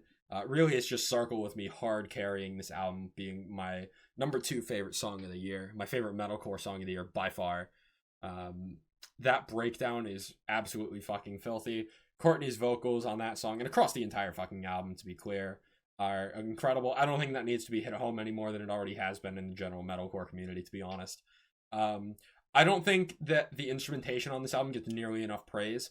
Sunkiller, making an opening track work in that way, most bands, well, I'm not going to say most, but a lot of bands aren't able to hit it the way that Spirit Box do, with the build-up of that song, and then the riffs of Hurt You, the bass of Secret Garden, everything about Silk and the Strings and Holy Roller, and then being able to make like an emotional ballad and Constance as the closer, and still incorporate those heavy, hard-hitting guitar tones in the bridge riffs between the chorus and verses. It's just, this album offers just about anything that I could have asked it for.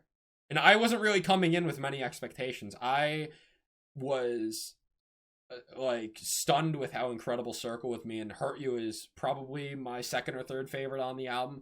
I still was skeptical going in. I wasn't really sure what to expect.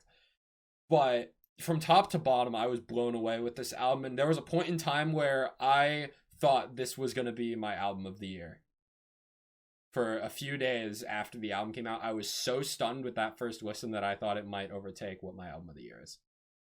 It didn't in the long run. I wonder. I wonder. That would have surprised the shit out of me. I think if this ended up as your album of the year over the other thing, I would have been like, oh. No, there was a genuine. I woke up the morning after listening to this album, and I'm like, I need to listen to this again, because this genuinely might be my album of the year. Damn, dude, if going into this year you would have told me the Spirit Box didn't be your number 2, I wouldn't have believed you. Oh so yeah, I remember you said the other night, like, yeah, Spirit Box, haha, funny. That's probably gonna end up in like your 10 to 8 range. Mm-hmm. Yeah, about that. Nah, it didn't happen. Hey, but that's another check mark, boys. Let's go. Yep. For sake of moving on, I'm gonna end my points there. I don't really think I have too much more to say. So, Justin, you're number 2. So, it is time, boys. You guys tried to call it earlier, but here it is in number 2. Frenia, Separated.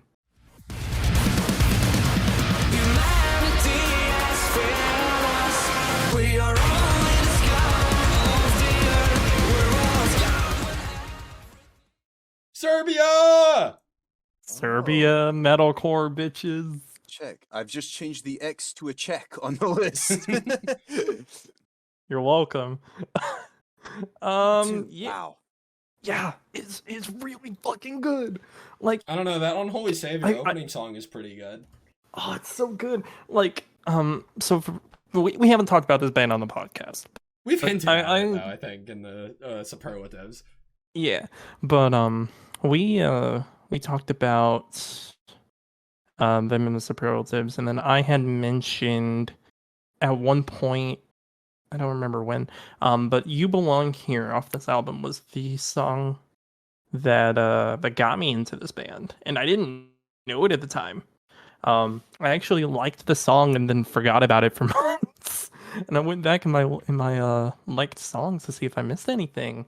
And funnily enough, I miss this band. I miss them putting out an album, and I listened to it on a car ride home from work, and it was magical.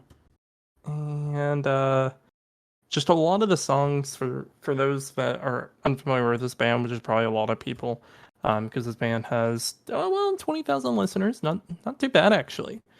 It's a mixture of Serbian metalcore and English tracks. So the entire album, it's a 13-track album with a bonus song, which I'm not counting for the album, which is why it's so high, because I actually don't like it.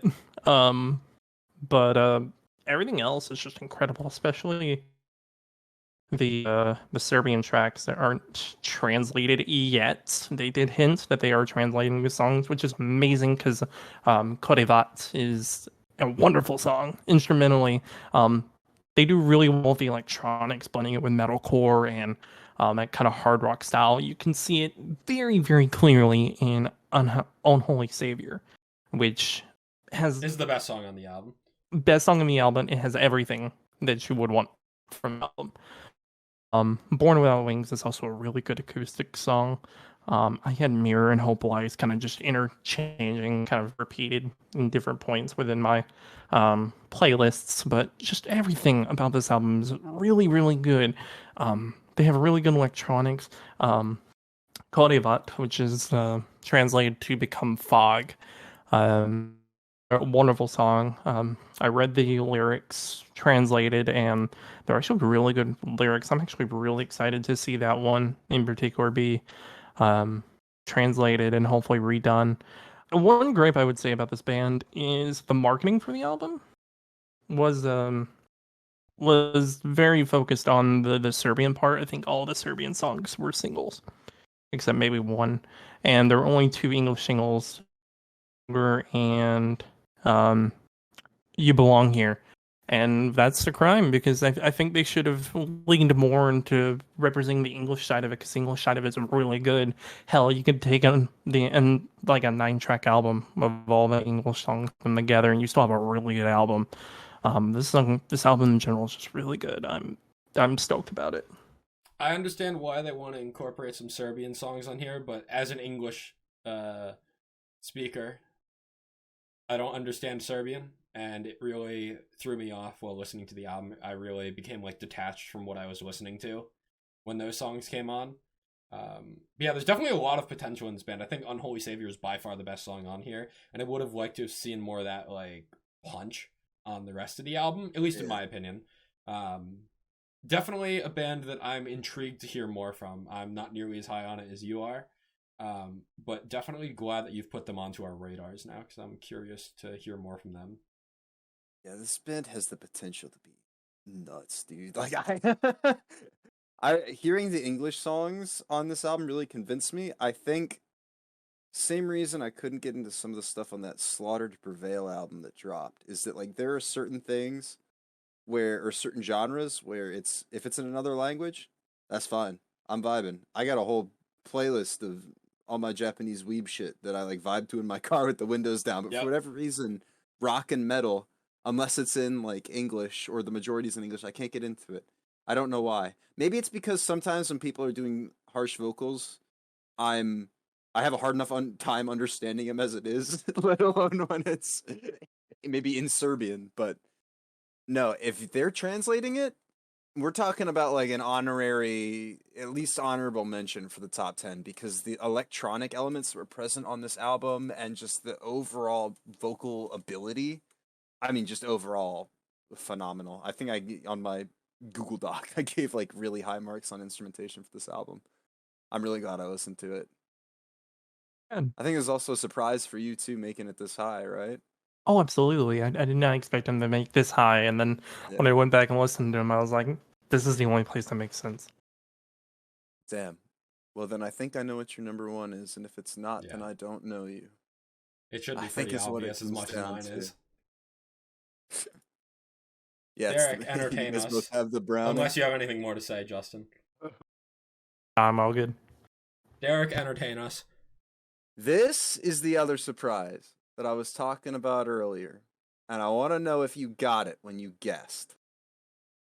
My number 2 album of the year is the self-titled album from With Confidence. My bones are with your claws. I've been swimming so long. Oh shit. Yeah. Did you get it? No, No. not at all. Never even crossed my fucking mind. That's about what I thought was gonna happen. I didn't know. Maybe you had ESP and got it. I don't. I caught on, and this is in my notes as being one of your top 3. Let's go. Justin knows. Justin knows what's up. I'm gonna need to check that Twitter thread then to see where this other album I thought was a where's the Tillian album? Where's it at? Yeah, Where's it that's at? what we thought. That was the one that I mentioned that was like in my number 5 position for the entire year, and then I had to boot it out because I was like, what needs to happen for this Between You and Me album to end up in my top 10? And I went and re-listened that Tillian album. I'm like, damn, this is 2 of my favorite songs of the year, but the rest of it's not strong enough to end up. It ended up at number 14 behind Silent Planet. Yeah, I'm about as shocked as you. No words. I think it's interesting that like you had Architects and Silent Planet right next to each other, and I had the same. Yeah. Mine ended up It's a the little other way further around. down, unfortunately, but Yeah. Anyway, with confidence. Holy shit. This band got really good out of nowhere, and I wasn't really expecting it. I enjoyed a couple songs off of Love and Loathing, that 2018 album, which is how I got into them. I've gone back, listened to their 2015 EP, their 2016 album, some good stuff there. But it's all majority pop punk. And with this album, again, another self-titled one that I feel like in the same way as Era, when you put out a self-titled anything, EP, album, whatever, you want to make it a statement of what you are as a band and what you're capable of. And I think that With Confidence nailed that because they've got their, pop punk traditional type of that on Big Cat Judgment Day, which was my second favorite song of the year. Something like Paper, What You Make It, Anything, all more traditional pop punk type of songs. But then you get something with Baked that almost has more of a light grunge rock feel to it. Lose, which sounds more emo in aspects. Know You, which is just almost more of a chill pop song almost that has a saxophone at the end. God bless the saxophone. City, I don't really know what genre you would classify it as. I classified it as a vibe because I gave up on trying to pick a genre for it. That's fair. That's fair. I'll respect it. This is the Drive With Your Windows Down album. I don't give a shit. You can name me literally anything else. I'm going to tell you you're wrong, even if you're right. Like in my head, I have established this as the rule of law. I knew the moment that I heard the intro track that I was in for something special. Especially I've got the lyrics pulled up. I think. What You Make It is the opener, right? Yes. That's my favorite song in the album. So just the lyricism alone. I'm a motel stay on a weeknight. There's a hole in the door, but the pool's fine. Take the light with the dark. It's a contrast love. I'm a plane and I'm blocking your sunlight. I'm a first class ticket to a fist fight. Took a hit to the ribs, but I feel just fine. And it's just like, what does that mean? Who the fuck knows? But it's fun. It's fun and it's enjoyable. Absolutely. I'm your fucked up leg in the fun run. I'm a jet ski ride in a hot tub. Never quite what you want, but I just don't care. And then especially before the bridge there where they make a noise with the guitar and then one of the other band members asks, "What was that?" And then somebody else like shushes him. Like it's something that's so simple and kind of dumb and quirky, but that's what I want from these bands, and I think maybe a whole album of that I couldn't handle, but luckily there's enough variation here. City and Baked, I think 2 of my favorite songs on here. Know You transitioning well into Cult, which transitions even better into Paper. Paper has my favorite lyric on here of "Stay with me, you know it's better, live your life inside my sweater." Like it's not anything that's super deep and meaningful or anything like that, but there's a lot of moments on here that stuck with me. the first time I listened to him. Big Cat Judgment Day, of course, I listened to an obscene amount of times. Atlanta and Lose sticking out to me lyrically, not maybe as much fun, but let me see here. The chorus of Atlanta, I'm falling in between all the quiet, empty streets. I think I slept into a coma. Everything is feeling hopeless. Then the second verse, your eyes so wide, your mind dreams of better plans. On paper and pen again, I float to the floor. You could do anything, you could go anywhere. Do you know that this is your life? And do you see it, all that mess up piled around? And do you feel it, broken bottles on the ground? Which I think relates to the closer, Lose, which is at least top 3 on this album for me. Lock me in my room for days, drown me in my purple haze, tried so hard to change my ways, tell my mom it's not a phase. Catch me from the second floor, use the window, not the door. Hold me close like you did before, there's no use hiding anymore. And then the last part, I guess, the chorus, I've been swimming so long that I forgot how to breathe. I've been waiting so long that I forgot how to leave. Don't you let me down, don't you let me down. Drank my troubles away so I forget how to grieve. That you would expect a pop punk album that's more somber to be like, I fucking hate my hometown, screw you, mom, like that sort of thing. And this to me feels like it's got those quirky pop punk elements that some somber quote unquote album, pop punk album would have, but it's got a lot of darker lyricism to it that the way really you're felt describing it attached makes to. me feel like you're trying to say this is like a very mature pop punk album. It in a is. way. It is. It's immature at moments, but as a package, it's very mature because of the diversified sound and the way that this feels like it could connect to me.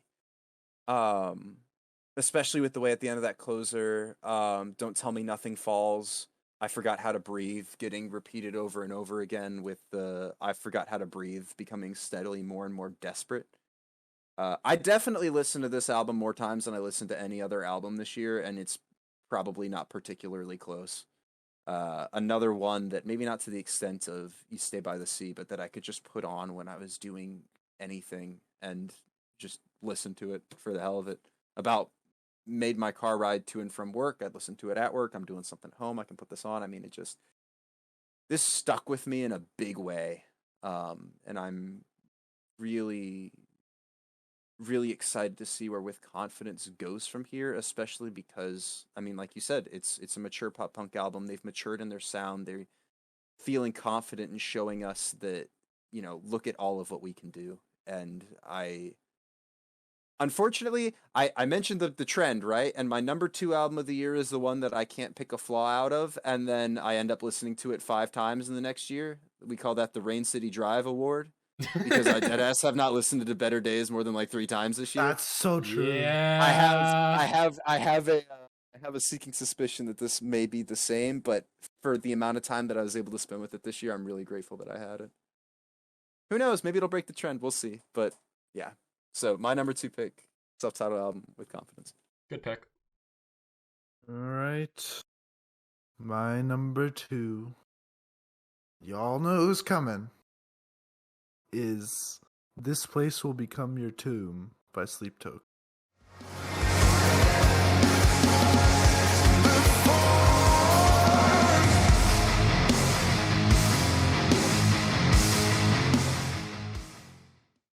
I was convinced this was your number 1. How Well, now you fuck know did what I my miss number this? 1 is. Well, yeah, I know what your number 1 is now. I feel like I we was all convinced. know everybody else's respective number Yeah. ones now Yeah. that the number Yeah. 2 is out. Yeah. So, So, tell Jake- us about this Sweep Token album. Jake, you are correct. This could be my number 1. It was actually really difficult to decide where to put this, and I think this is it could be. It's like Derek last year, where his movements could be number 1. Mhm. This could be my number 1. This whole album has like an underwater feel and like so many references to like the ocean and water in general, and that's shown in the album artwork and even the individual song artwork. So this album starts with like a beautiful piano in Atlantic, and this song seems to be about a failed suicide attempt. It's incredibly dark lyricism, and you get this incredible vocal performance for vocalist of the year. He tops Landon Tours, unfortunately. Well, not unfortunately, but Vessel tops Landon Tours here, and I think this was done throughout Sundowning as well. But you can sometimes hear Vessel like crying every once in a while in between verses, and throughout. This is all throughout the album, and I think it adds like a really, really well done atmosphere for sadness and emotion throughout this album is conveyed so well and so beautifully. And I think that's why I compared this to Landon Tours' performance on Dispose. I called him the British Landon Tours. This is conveyed very similar, and the lyricism is kind of similar. It's more cryptic than Dispose, but So next is Hypnosis, which is the heaviest song on the album and probably one of my favorites. I actually don't know because I love everything. And the chorus, "You Hypnotize Me Always," is literally sounds hypnotic. It's kind of scary actually. And then at the end there's a breakdown that goes, he screams, "I'm almost under," which is another reference to Oceans and Water. Like he's drowning. Then Like That, which is has my favorite moment on the entire album. That song is so fucking good. Yeah, the climax of the song, which is he sings all your pain, and then the full band just comes in and it's just like a jam session. Yeah. Second best song on the album behind Alkaline. Easy, if you ask me. I think just that moment is the best moment on the entire album. And it is so perfect, and that would be so fun to hear live. Fall For Me and The Love You Want are next. Not in that order. It's The Love You Want first. Both beautifully lyrically songs that get you right in the feels. More Landon Tours-esque vocals. Although Fall For Me has the effect I don't like. I still enjoy it lyrically. Then we have Alkaline, which is top 5 awards episode. Go watch that. Or yes, top 5 songs. It's in there somewhere. Who knows where. This is like the halfway point of the album for me, and I think this like divides the album in two, where the back half of the album is more soft, but is also much sadder. And I'm gonna skip a few songs here and go to Telomeres. I don't even know if I'm saying that right, but I think it has my favorite guitar solo of all time. It's nothing flashy, which is I think what usually guitar solos are, and I think that is why I like this so much. And then after that, you get some ooze from Vessel, and then the drummer goes ham. Like, yeah, another great moment on the album. And then we get to High Water, which, as you can see by the name, has references to water and the ocean. And I'm gonna read verse 2 again. Verse 2, give it up for verse 2. Yeah. So we get some beautiful lyricism here. When the mouth of infinity buries its teeth in me, I'll smile through the agony for you. And I know you still wait. And I know you still bear the weight of your own existence, and you'll never bear the weight of two. Just incredible lyricism. And another thing in High Water is the delivery during the breakdown, which is where he screams, "I can't hold myself together."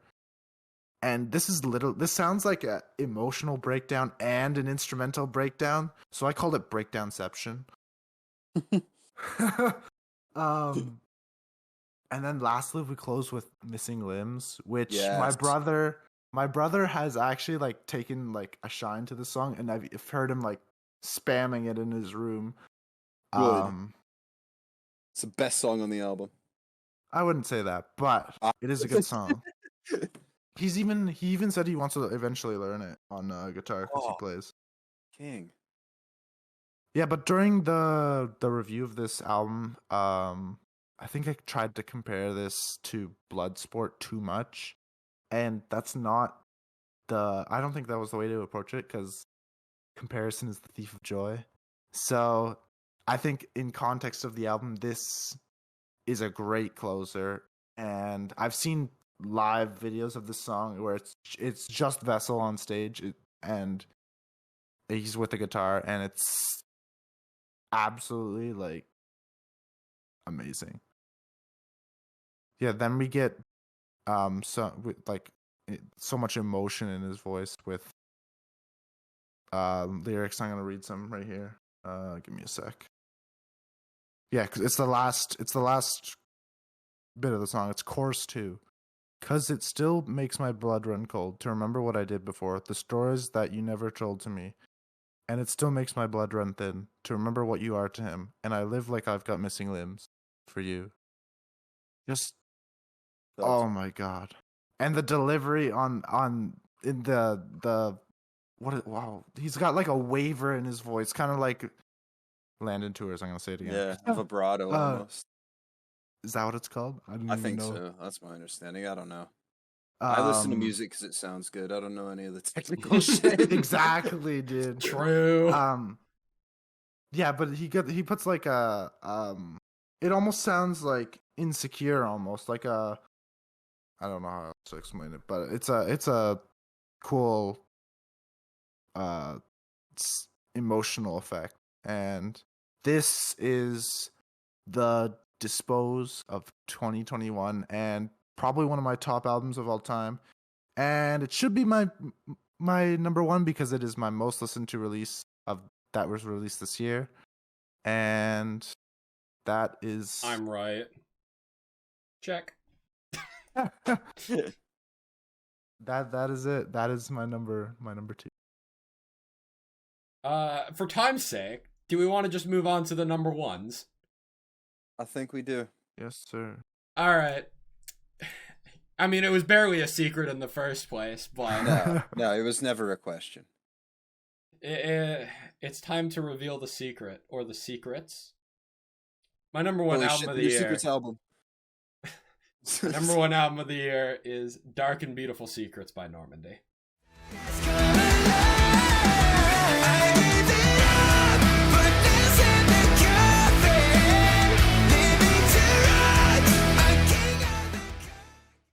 And I will start off this discussion by saying this is better than "To Better Days," my album of the year of last year. And at this point, it is contesting Dream State's "Primrose Path" for my favorite album of all time. This album was here for me throughout the entire year. If you want to bring in Holy Water as a release from this year, half of this album is in my top 25 songs of 2021. And the other half of the album is also incredible. The only flaw, after going back to this album consistently throughout the year, is in "Bury Me Alive," which starts with Philip kind of just like doing whatever that is, which comes back up in the bridge after the chorus. I stand by this. I said this when we talked about the album in February. If "Bury Me Alive" just starts with the opening verse instead of that little opening introduction thing, Yeah. I think the song is better, and I don't think that I can identify a single flaw with the album otherwise. This is nearly perfect front to back. When I found Normandy in 2018, this is the potential that I knew they had, and to see it finally realized and be even better than what I could have imagined is a treat. It's about fucking time that I can crown them as my album of the year, because they deserve it. Philip is one of my favorite vocalists of any band that I listen to. and the guitar work and drumming are stellar from top to bottom. There are a couple of moments that I want to highlight on this album that particularly stood out to me, starting with Babylon, where it's like it begins with "Down We Go, the rabbit hole, are you following or falling out?" Which works fantastic as an opener, but it also really sets up the story of like going down two different paths, which is I think what Philip was trying to do with this album. He said that this was like the most personal album he's written to date, and it definitely comes out. There's a lot of ties to his religious upbringing and trying to distance himself from that over the years. I mean, you have songs like Babylon and Jericho and Holy Water, all with very clear religious references. And then it all comes together in Chemicals, the closer, where it says, "I give my life to the sin, but I'm not a sinner." And I don't think there is any one line that you could have written to better sum up the journey that this album brings you through, where it's talking about your dark and beautiful secrets, the thing deepest down that you don't want to reveal to other people to seem weak or whatever. And it's a part of you, but just because it's a part of you doesn't mean you're like bad or weak. Is like people go through this shit. Like you can have these mental struggles and not be considered like a weak person. You can be a strong person for persevering through it all. And I think that's what that line really means. I mentioned Mission Control in my top 5 songs of 2021. Holy Water I mentioned in my top 10 songs of 2020. I still stand by that. Hostage, also top 10 song of this year. Thrown in the Gutter and Babylon both make their way into my top 20 and top 25. This album really just has it all. I don't know what I was about to say I don't know what more there's to say. There's one other really cool note that I picked up on, with Holy Water and Mission Control being my 2 favorite songs on this album, having a funny tie, where Holy Water says, "Worship the sun till kingdom come," like someone's listening. And the chorus of Mission Control, where it's, "You might think I have forgotten, forgiven. God knows I tried to kill it till I killed the sun." So I think that connection to worshipping the sun to trying to kill the sun, trying to like, I don't know, like let the darkness envelop you or something like that. Being sucked into oblivion, referencing the fucking incredible lyricism of Mission Control again. Normandy are fucking incredible. I need to see this band live one day. For the sake of time, I could go on more. Go listen to our February recap discussion of this album, because I probably mentioned most of my same thoughts that I have now. But having had a full year to sync on this album, it's one of my favorite albums of all time. I think if this album was 1 track longer, it would be worse. Even if it's one of my favorite Normandy songs, I don't think you can make this album any better. I think 10 tracks is a perfect length for it. That's all. Dark and Beautiful Secrets by Normandy, my album of the year. Very surprised it didn't end up in anybody else's top 10. Same, actually. It was in contention for me, actually. I think it was my number 14, I want to say. It was right before Rivals, mostly looking at Justin for this one, though, to be fair. Yeah. Well, we don't know. I liked this less than Hingis and White Flag. Oh, wow. Okay. Now that's a bad take. I actually don't know if that's a bad take. The songs are better, but in my perspective, like replayability, like I can only replay a few of these. I think I kind of agree with you, Justin. I don't want to disagree, but I understand. Jake's number 1. I think White Flag and Ingas were so like back and forth, neck and neck for me. But this album is so clearly a step above. My biggest flaw with Normandy in the past is they were always consistently amazing, but they didn't hit that standout song. The one standout that stuck with me from White Flag was Maniacs, of all songs, surprisingly. This album gives me like 4 or 5 standout songs that I have I think those 5 songs I've collectively listened to probably close to 100 times each. Jeez. I know Mission Control and Holy Water definitely have. Hostage is definitely above 100, I think. Thrown in the Gutter and Babylon are probably on the verge if I had to guess with how much I've listened to them throughout the year. I adore this album. As I said, it is contesting Dream State for the throne of my favorite album of all time, and I hope I've been able to get that across. Absolutely. Justin, do you believe in Tom Burns' supremacy? No, actually, my number 1 is Volume Bend ? Nice meme. Nice meme. You can show a screenshot of that on the video. Yeah. Deadass, mine's if too, actually. Volumes If Bend ? that's- Was a that's a full possibility. If that was a real album, that's Is my this a top. real That's in my album? top That's 10. my OTY, bro. You all That's complain my about OTY. it not being the album, so we made it an album. Thank you for your work, Justin. We appreciate you. The exact same numbers as the actual album too, which is All right, fun. well, let's get back to the real question. Do you believe in Tom Burns' supremacy? I sure do. My number 1 is Galleons, their self-titled album.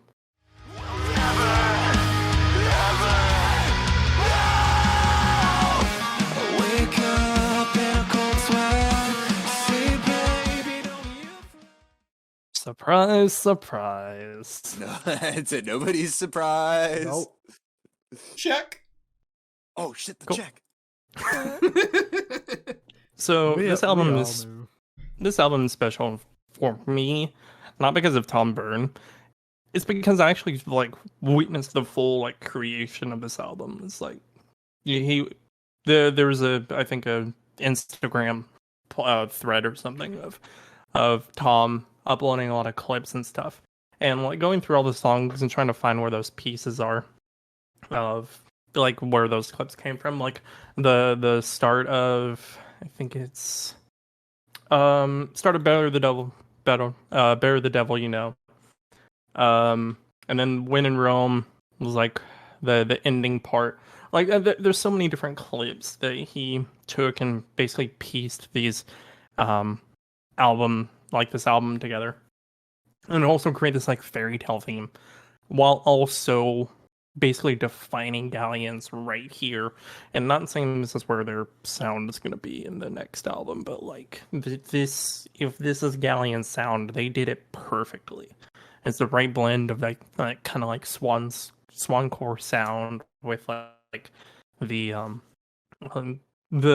vocal dynamic of the cleans and the uncleans. Tobias, Garrett Rapp, and Phil Bayer were wonderful features. Each one of their songs like highlights of the album. Let's Pretend is probably my favorite single, and maybe my second favorite on the album, behind Werewolf. That Ain't No Crown is a beautiful song.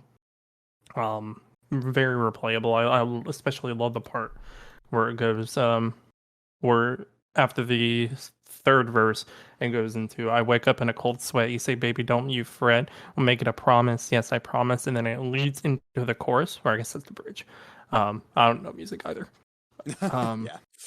But like, in the continuation of I Travel East as Five Goes West, from that being one of their first songs, and then it being in Dream Machines, and then basically developing that song again into this, it's just, oh my god, it's so good. This is like just a lot of different very smart choices with this album.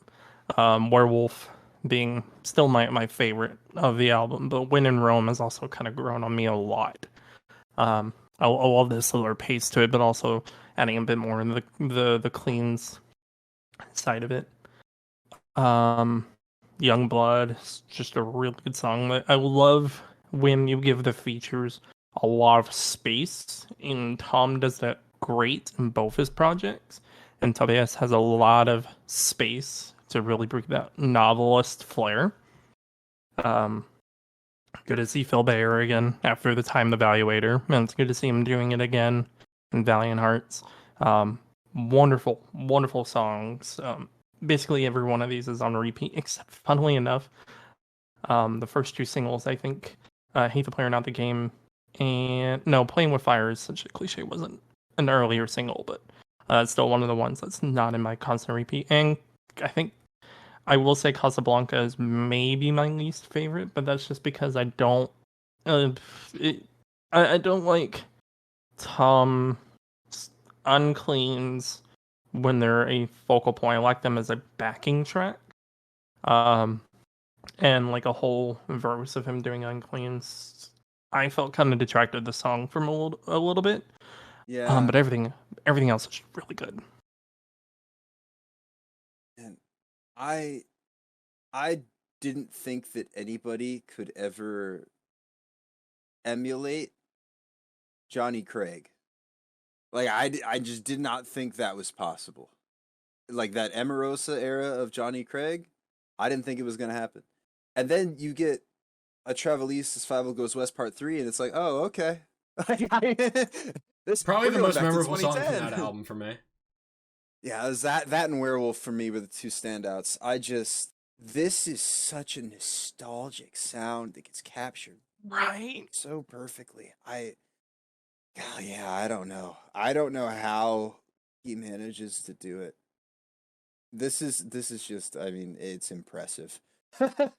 I didn't love it as much as I do the original, the 2008 to 2010 kind of era of post-hardcore that this is harkening back to, but with that said, it's a great job of doing it and adding modern flair, and like you mentioned, the features here just perfectly chosen. This is my favorite Galleons album. I think it's been really neat to actually, because you and I have been listening to them since that original album, and this is just the It's like progression. less than 10,000 listeners, Yeah. Hearing and they're the, like what 100,000. yeah, They were something like 100,000 that. when They were, when the yeah, album dropped. yeah. And hearing their sonic progression, seeing the I guess quote unquote popularity progression, that sort of thing. That, yeah, it's just been really neat to see. I'm excited. There's always more material on a Galleons album that I enjoy as they continue to release material. So I'm hoping that maybe with the next album, which I know is in the works, the album afterwards, that I can finally get one that I can put into my top albums of the year list. This came close. This came very, very close. If I made a top 50 Good. instead of 40, this probably would have made it in there. And I Travel Aces, Feeble Goes West Part 3 alone is like, that and the Chorus of Werewolf. Chorus of Werewolf? Bring it up. Yeah. The two most memorable for me are I Travel East and That Ain't No Crown. I go That's back number and three forth for me. between those two. Is like which one's my favorite on the album. I wish Galleons clicked with me more, and I just wish Tom Byrne vocals clicked with me more in general. Because it's not just Galleons, it's Valiant Hearts as well that for whatever reason just will not click with me, and it's very frustrating. Especially, I'll wrap it up here because I know we're running way on time. But I really love when Tom does like that kind of like a slower, like a vocal delivery. You can hear that very well, specifically in the chorus of When in Rome. Like that chorus alone is why I love Tom's vocal delivery. And I'm excited for this Valiant Hearts album just for the non-singles, because I know for the last Valiant Hearts album I really liked the non-singles more than the singles. We'll have to see. Derek, It's It's nobody's time. surprise. To nobody's surprise. I know. My album of the year, 2021, is Eternal Blue by Spirit Box.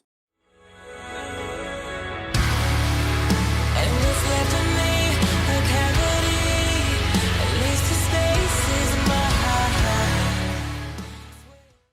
mine. And it wasn't going to be. This was not supposed to be.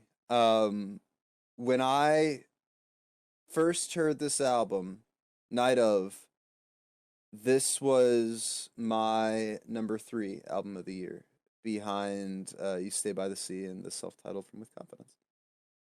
I guess I mentioned way back in between you and me. Fuck me, that was almost 4 hours ago. um, that there were extenuating circumstances that led my enjoyment of music and my mental state to really decline, and that I'd be referencing again. Well, that's the time is now. We made it. We two finally made it. days, 2 days after this album dropped, my girlfriend of 3 years and I split, and it was really, really hard on me to the point where I could not listen to music more than like an hour or two a day, and if I did, it had to be something that was just extremely drastically sad, because nothing else would, like, I could not bring myself to listen to anything else and enjoy it, and not want to like actively shut it off. Like, even just the normal, my metal music sounded like how I think other people hear metal music, like nails down a chalkboard, that sort of thing, you know, that like it just didn't feel right. But for whatever reason, the only thing outside of that, you know, egregiously sad playlist I could listen to for a good like 3 or 4 weeks was the Spirit Box album, and specifically the title track, Eternal Blue, which is why it made my top 10 songs of the year. The emotion that I felt in that chorus, specifically, what's left of me, a cavity, at least the space is mine, really struck home. And this album was my release, I guess, from just the complete and utter dismal sadness of what everything else was going on. And I don't know how much more I could say about it that Jake didn't already say earlier. I think you did a great job of echoing my thoughts. I will Thank say you. that for you, in the way that Silk and the Strings was your biggest grower, for me it was We Live in a Strange World, is really grew to be one of my favorite tracks off here. I think it would probably go Eternal Blue, We Live in a Strange World, Constance, and then Yellow Jacket. Damn. Okay. My initial gripe when we listened to this album was that Halcyon kind of felt like it was just kind of there. I have Yeah. since come to appreciate it as an amalgamation of everything that has, or that happened prior to it in the album, specifically the electronics at the start of that title track. I've come to understand that the weakest track on this album is actually Holy Roller, because I think that Silk and the Strings is just better, and in comparison to the rest of the songs, Holy Roller was good for the hype when it came out, and it deserved it, but it doesn't have that something special in the same way that the rest of the tracks on this album do. I feel like I still love it. It's like oh, Yeah, this is I my think least I'm on the favorite. same page as you. Silk and This the is Strings just does Holy Roller better than Holy Yeah. Roller does it. Yep. Yeah. It's like, oh, Holy Roller is my least favorite track on this album. I still think it's like a 9 on 10. So like, again, yeah, that song run at the start. This, outside of what it means to me, which is why it's at the position that it's in, I think that this is just a fantastic demonstration of what this band has to offer. This, even, I mean, assuming they hadn't done their self-titled EP, this to me feels like a self-titled album, just because of how diverse and varied the instrumentation and vocal delivery are, and just the wide range of what the band displays that they can do. This album doesn't get old for me, because it feels like there's always not something new to discover, but at any given point you're switching up the style while still maintaining this cohesive sound. Like, you can still tell it's a Spirit Box song, but obviously Yellow Jacket is followed by The Summit, and those are two completely different songs with a completely different range of vocal deliveries and styles and tempo. And yeah, I guess I am so excited to see where Spirit Box goes from here. Just because, you know, this is, we got I Wrestled a Bear once in the EPs and the singles, but this is a debut album. I'm scared that they might that my expect in the same way that for you with Imminence would turn the light on. I'm afraid that Yeah. maybe this might have that same effect. But if it doesn't, it's like, oh, okay, like Spiritbox just gonna drop my favorite album of all time. Cool, like that's just casually. Spirit Box have Um, set themselves up for like a dangerous trap of like they're Yeah. already so fucking good. How much Right. better can it get? right, Yep. right. And if they exactly. can get better, then holy fuck. Yeah, yeah, precisely. We're gonna enter it, and it's gonna be like, all right, it's my album of the year, it's Jake's album of the year, it's Jacob's album of the year, and then album of the year 2023 for Justin is Frania. The deluxe reissue. I was about to say 2023. What? True. Yeah, no, I guess there's just a lot of emotion in this album in terms of the songs, and then also too in its personal connection to me. And that was how it was for me with Afterburner last year, that I didn't think it was an objectively better album than my number 2 or number 3, but it was the album that I turned to get me through the year as like the effects of the pandemic set in and everything. And because that I didn't feel right not putting it at my number 1. I think this objectively I could justify it more for a case above With Confidence or that Axel Flovent album, but it just this album got me through too much and meant too much to me for me to not include it as my number 1 as my album of the year. I think that is really well put. One thing that I now want to mention that I forgot to mention when I reviewed this album is we got like Sun Killer in the beginning, and then in Circle with Me, she's like, "I held the power of a dying sun." Oh shit! How have I never made that connection? What the fuck? I just thought that was cool. And Yeah, then that it's is Sing Me- cool. If it's Sing Me to Sleep, and then the song after Circle with Me where she holds the power of a dying sun is Constance, which is that like light, airy, kind of dreamy thing where she's singing you to sleep type deal. Huh. Well, shit. And not that I need to, but there was that connection to the sun and the 2 Normandy songs back to back. Oh, facts. Honestly, that is what triggered that I remember. Huh. Nice. Damn, I never. So thank you, Jay. That's sick. You're welcome. That's sick. And now for the Browning. Yep. Go, Jacob, go. Well, to nobody's surprise, well, none of your surprises. My number 1 album of the year, 2021, is Welcome to Horrorwood: The Silver Scream 2 by Ice Nine Kills.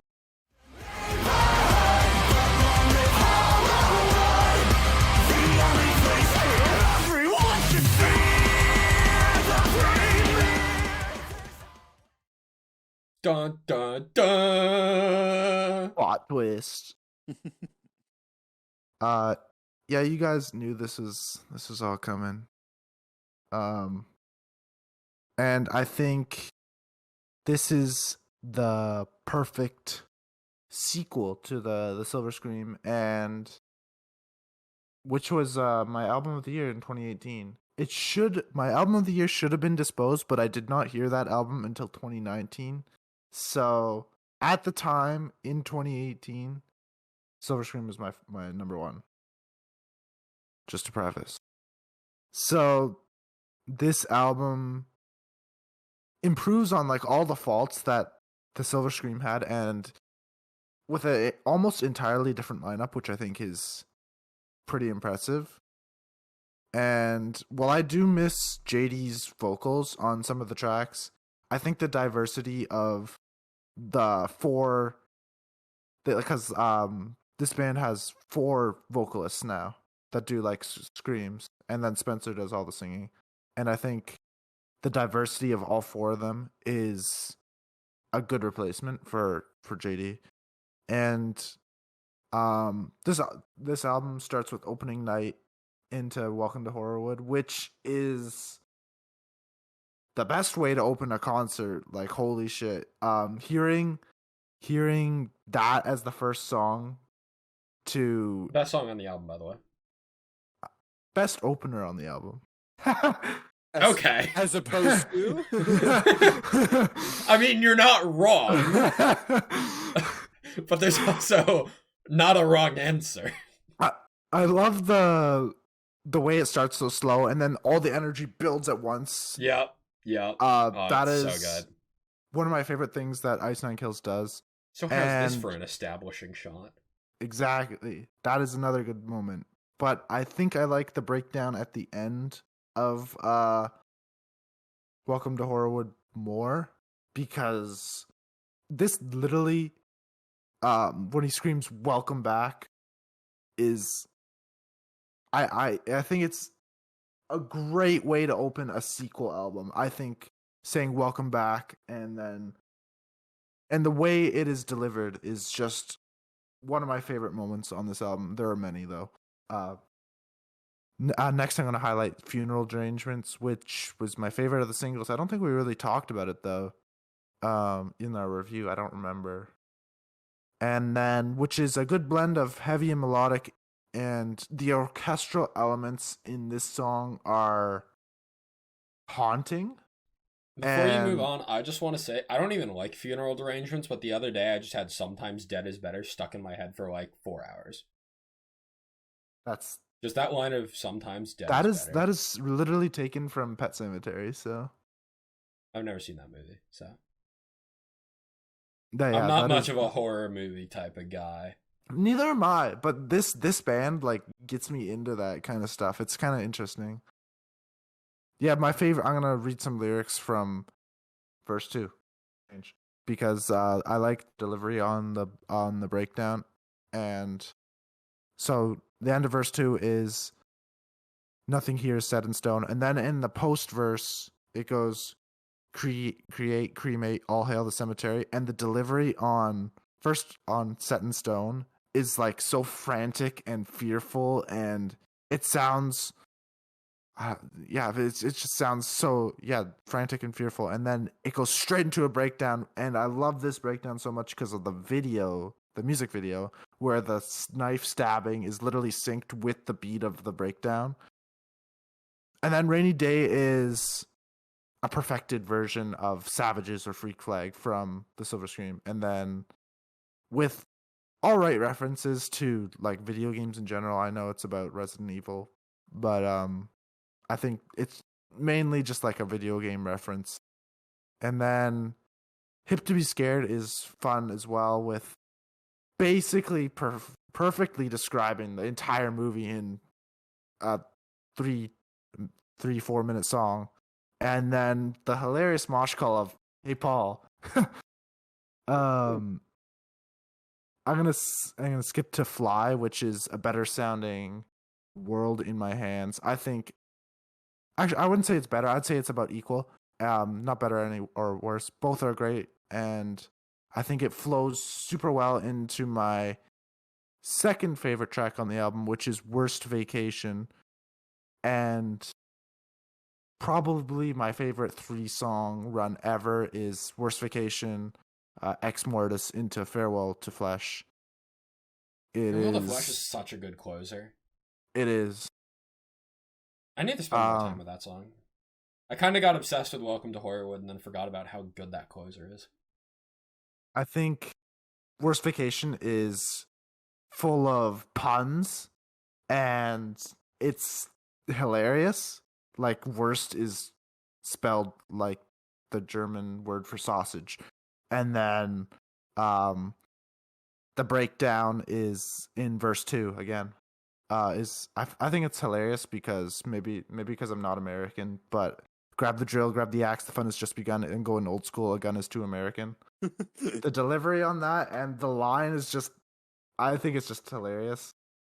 And the chorus on that song is, it's almost like, it's like melodic, but it's like the lyrics are so dark and it sounds so like happy. It's kind of a weird contrast that is super weird. Next is Ex Mortis, which is heavily influenced by Uprising by Muse, and I will not deny it. I don't think the band deny it. It is very obvious, and I think it's done better than Uprising, and it's done way better, and it's got like a whole symphony behind them, and it is a very fun song live. I will tell you that. And lastly, we'll go back to Farewell to Flesh, which has the whole B motif, and I think even like the guitar, the Flight of the Bumblebees guitar thing, is very clever. And I know this is the song they struggled with making the most, and I think that is why it's the most complex, I'd say, on the album. And I think it is just a really, really good way to end the album. And another thing I want to mention is this has been a really cool way of like bonding with my girlfriend over music, because normally we don't really listen to the same type of music. Like she usually listens to R&B, but she's like interested in movies. So like her favorite is Chucky. So she loves Assault and Batteries just because she likes Chucky. I think that's one of the reasons this is my number one. I think that is why it's had a good impact on my life, and also it's my favorite band. Reason. Yeah, a very personal. That reason. totally makes sense. Totally makes sense. Felt. And I think she really enjoyed. She came to the concert with me. I think she really enjoyed herself. At least it seemed like it. Yeah, that is my number one. A well-deserved number one spot for your list. To nobody's surprise. Yep, very true. Although I think none of our I don't think any of our number ones were really a surprise by the time we got around to them. Especially once we dropped our number two, it's like, Yeah. all right, yeah. Still can't believe there was no Doja Cat in Jacob's top 10. I thought for sure I had the off the wall pick down. While we wrap up this episode, first of all, thank you for listening to this behemoth of an episode. Holy shit. If you've made it to the end, thank you so much. For a smaller podcast like us to try and build an audience from nothing, we still do this for fun, but building an audience slowly but surely has been really rewarding for all of us. So thank you for listening. We hope you enjoyed this final recap for the year of 2021. Well, no, we still have our December recap, actually. We'll be doing that in early January. That'll be the true last episode of our 2021 recaps. But this is really the cherry on top for the year of 2021. This is basically the end. So, yeah, this year was amazing. And I think it just goes to show how long we were able to all talk about our favorite songs and albums tonight. How much passion we all have for this stuff. And I hope that it comes off to anyone that's listening as well. We'll have bigger and better things coming next year. So if you want to keep up to date with the podcast, you can follow on social media at Hivemind Radio _ on Instagram and Twitter. Subscribe to the YouTube channel. Follow us on Spotify or wherever you want to stream this podcast.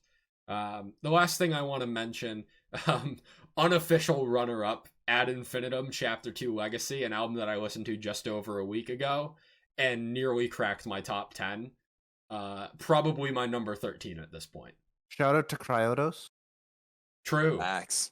Shout out to him for getting me to finally listen to that album. I was convinced after it had a feature of Nils from Amaranth, and then he linked one more song, and I was like, I have a funny feeling about this.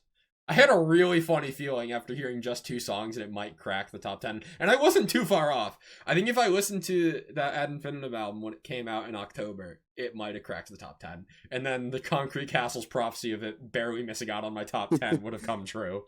But yeah, overall, what a fantastic year. I think all of us all had fantastic picks for our own personal reasons, and this episode was extremely fun. I've been looking forward to this for weeks, if not months, and I know you guys have as well. So I liked this more than 2020, I think. It sucks like- that it's I over like that though, it because looks- we have to wait another 12 months. to do Facts. this again. True. I don't know. I like overall I like the music better from this year. But I think I don't know. I think I like the episode from last year a little better. I don't know. I don't know. I did like this episode though. It was fun. This was a lot Maybe of it's fun. good. Did we record last year's starting at 9 p.m.? Or No. My bad. Yeah, fuck you, Justin. yeah, What? Justin. Gotta get it into All one your last fault. time for the year, you know? I think that's just gonna about do it. Have a good end of the year, and we'll see you with our December 2021 recap in January before we begin the 2022. Thanks for listening.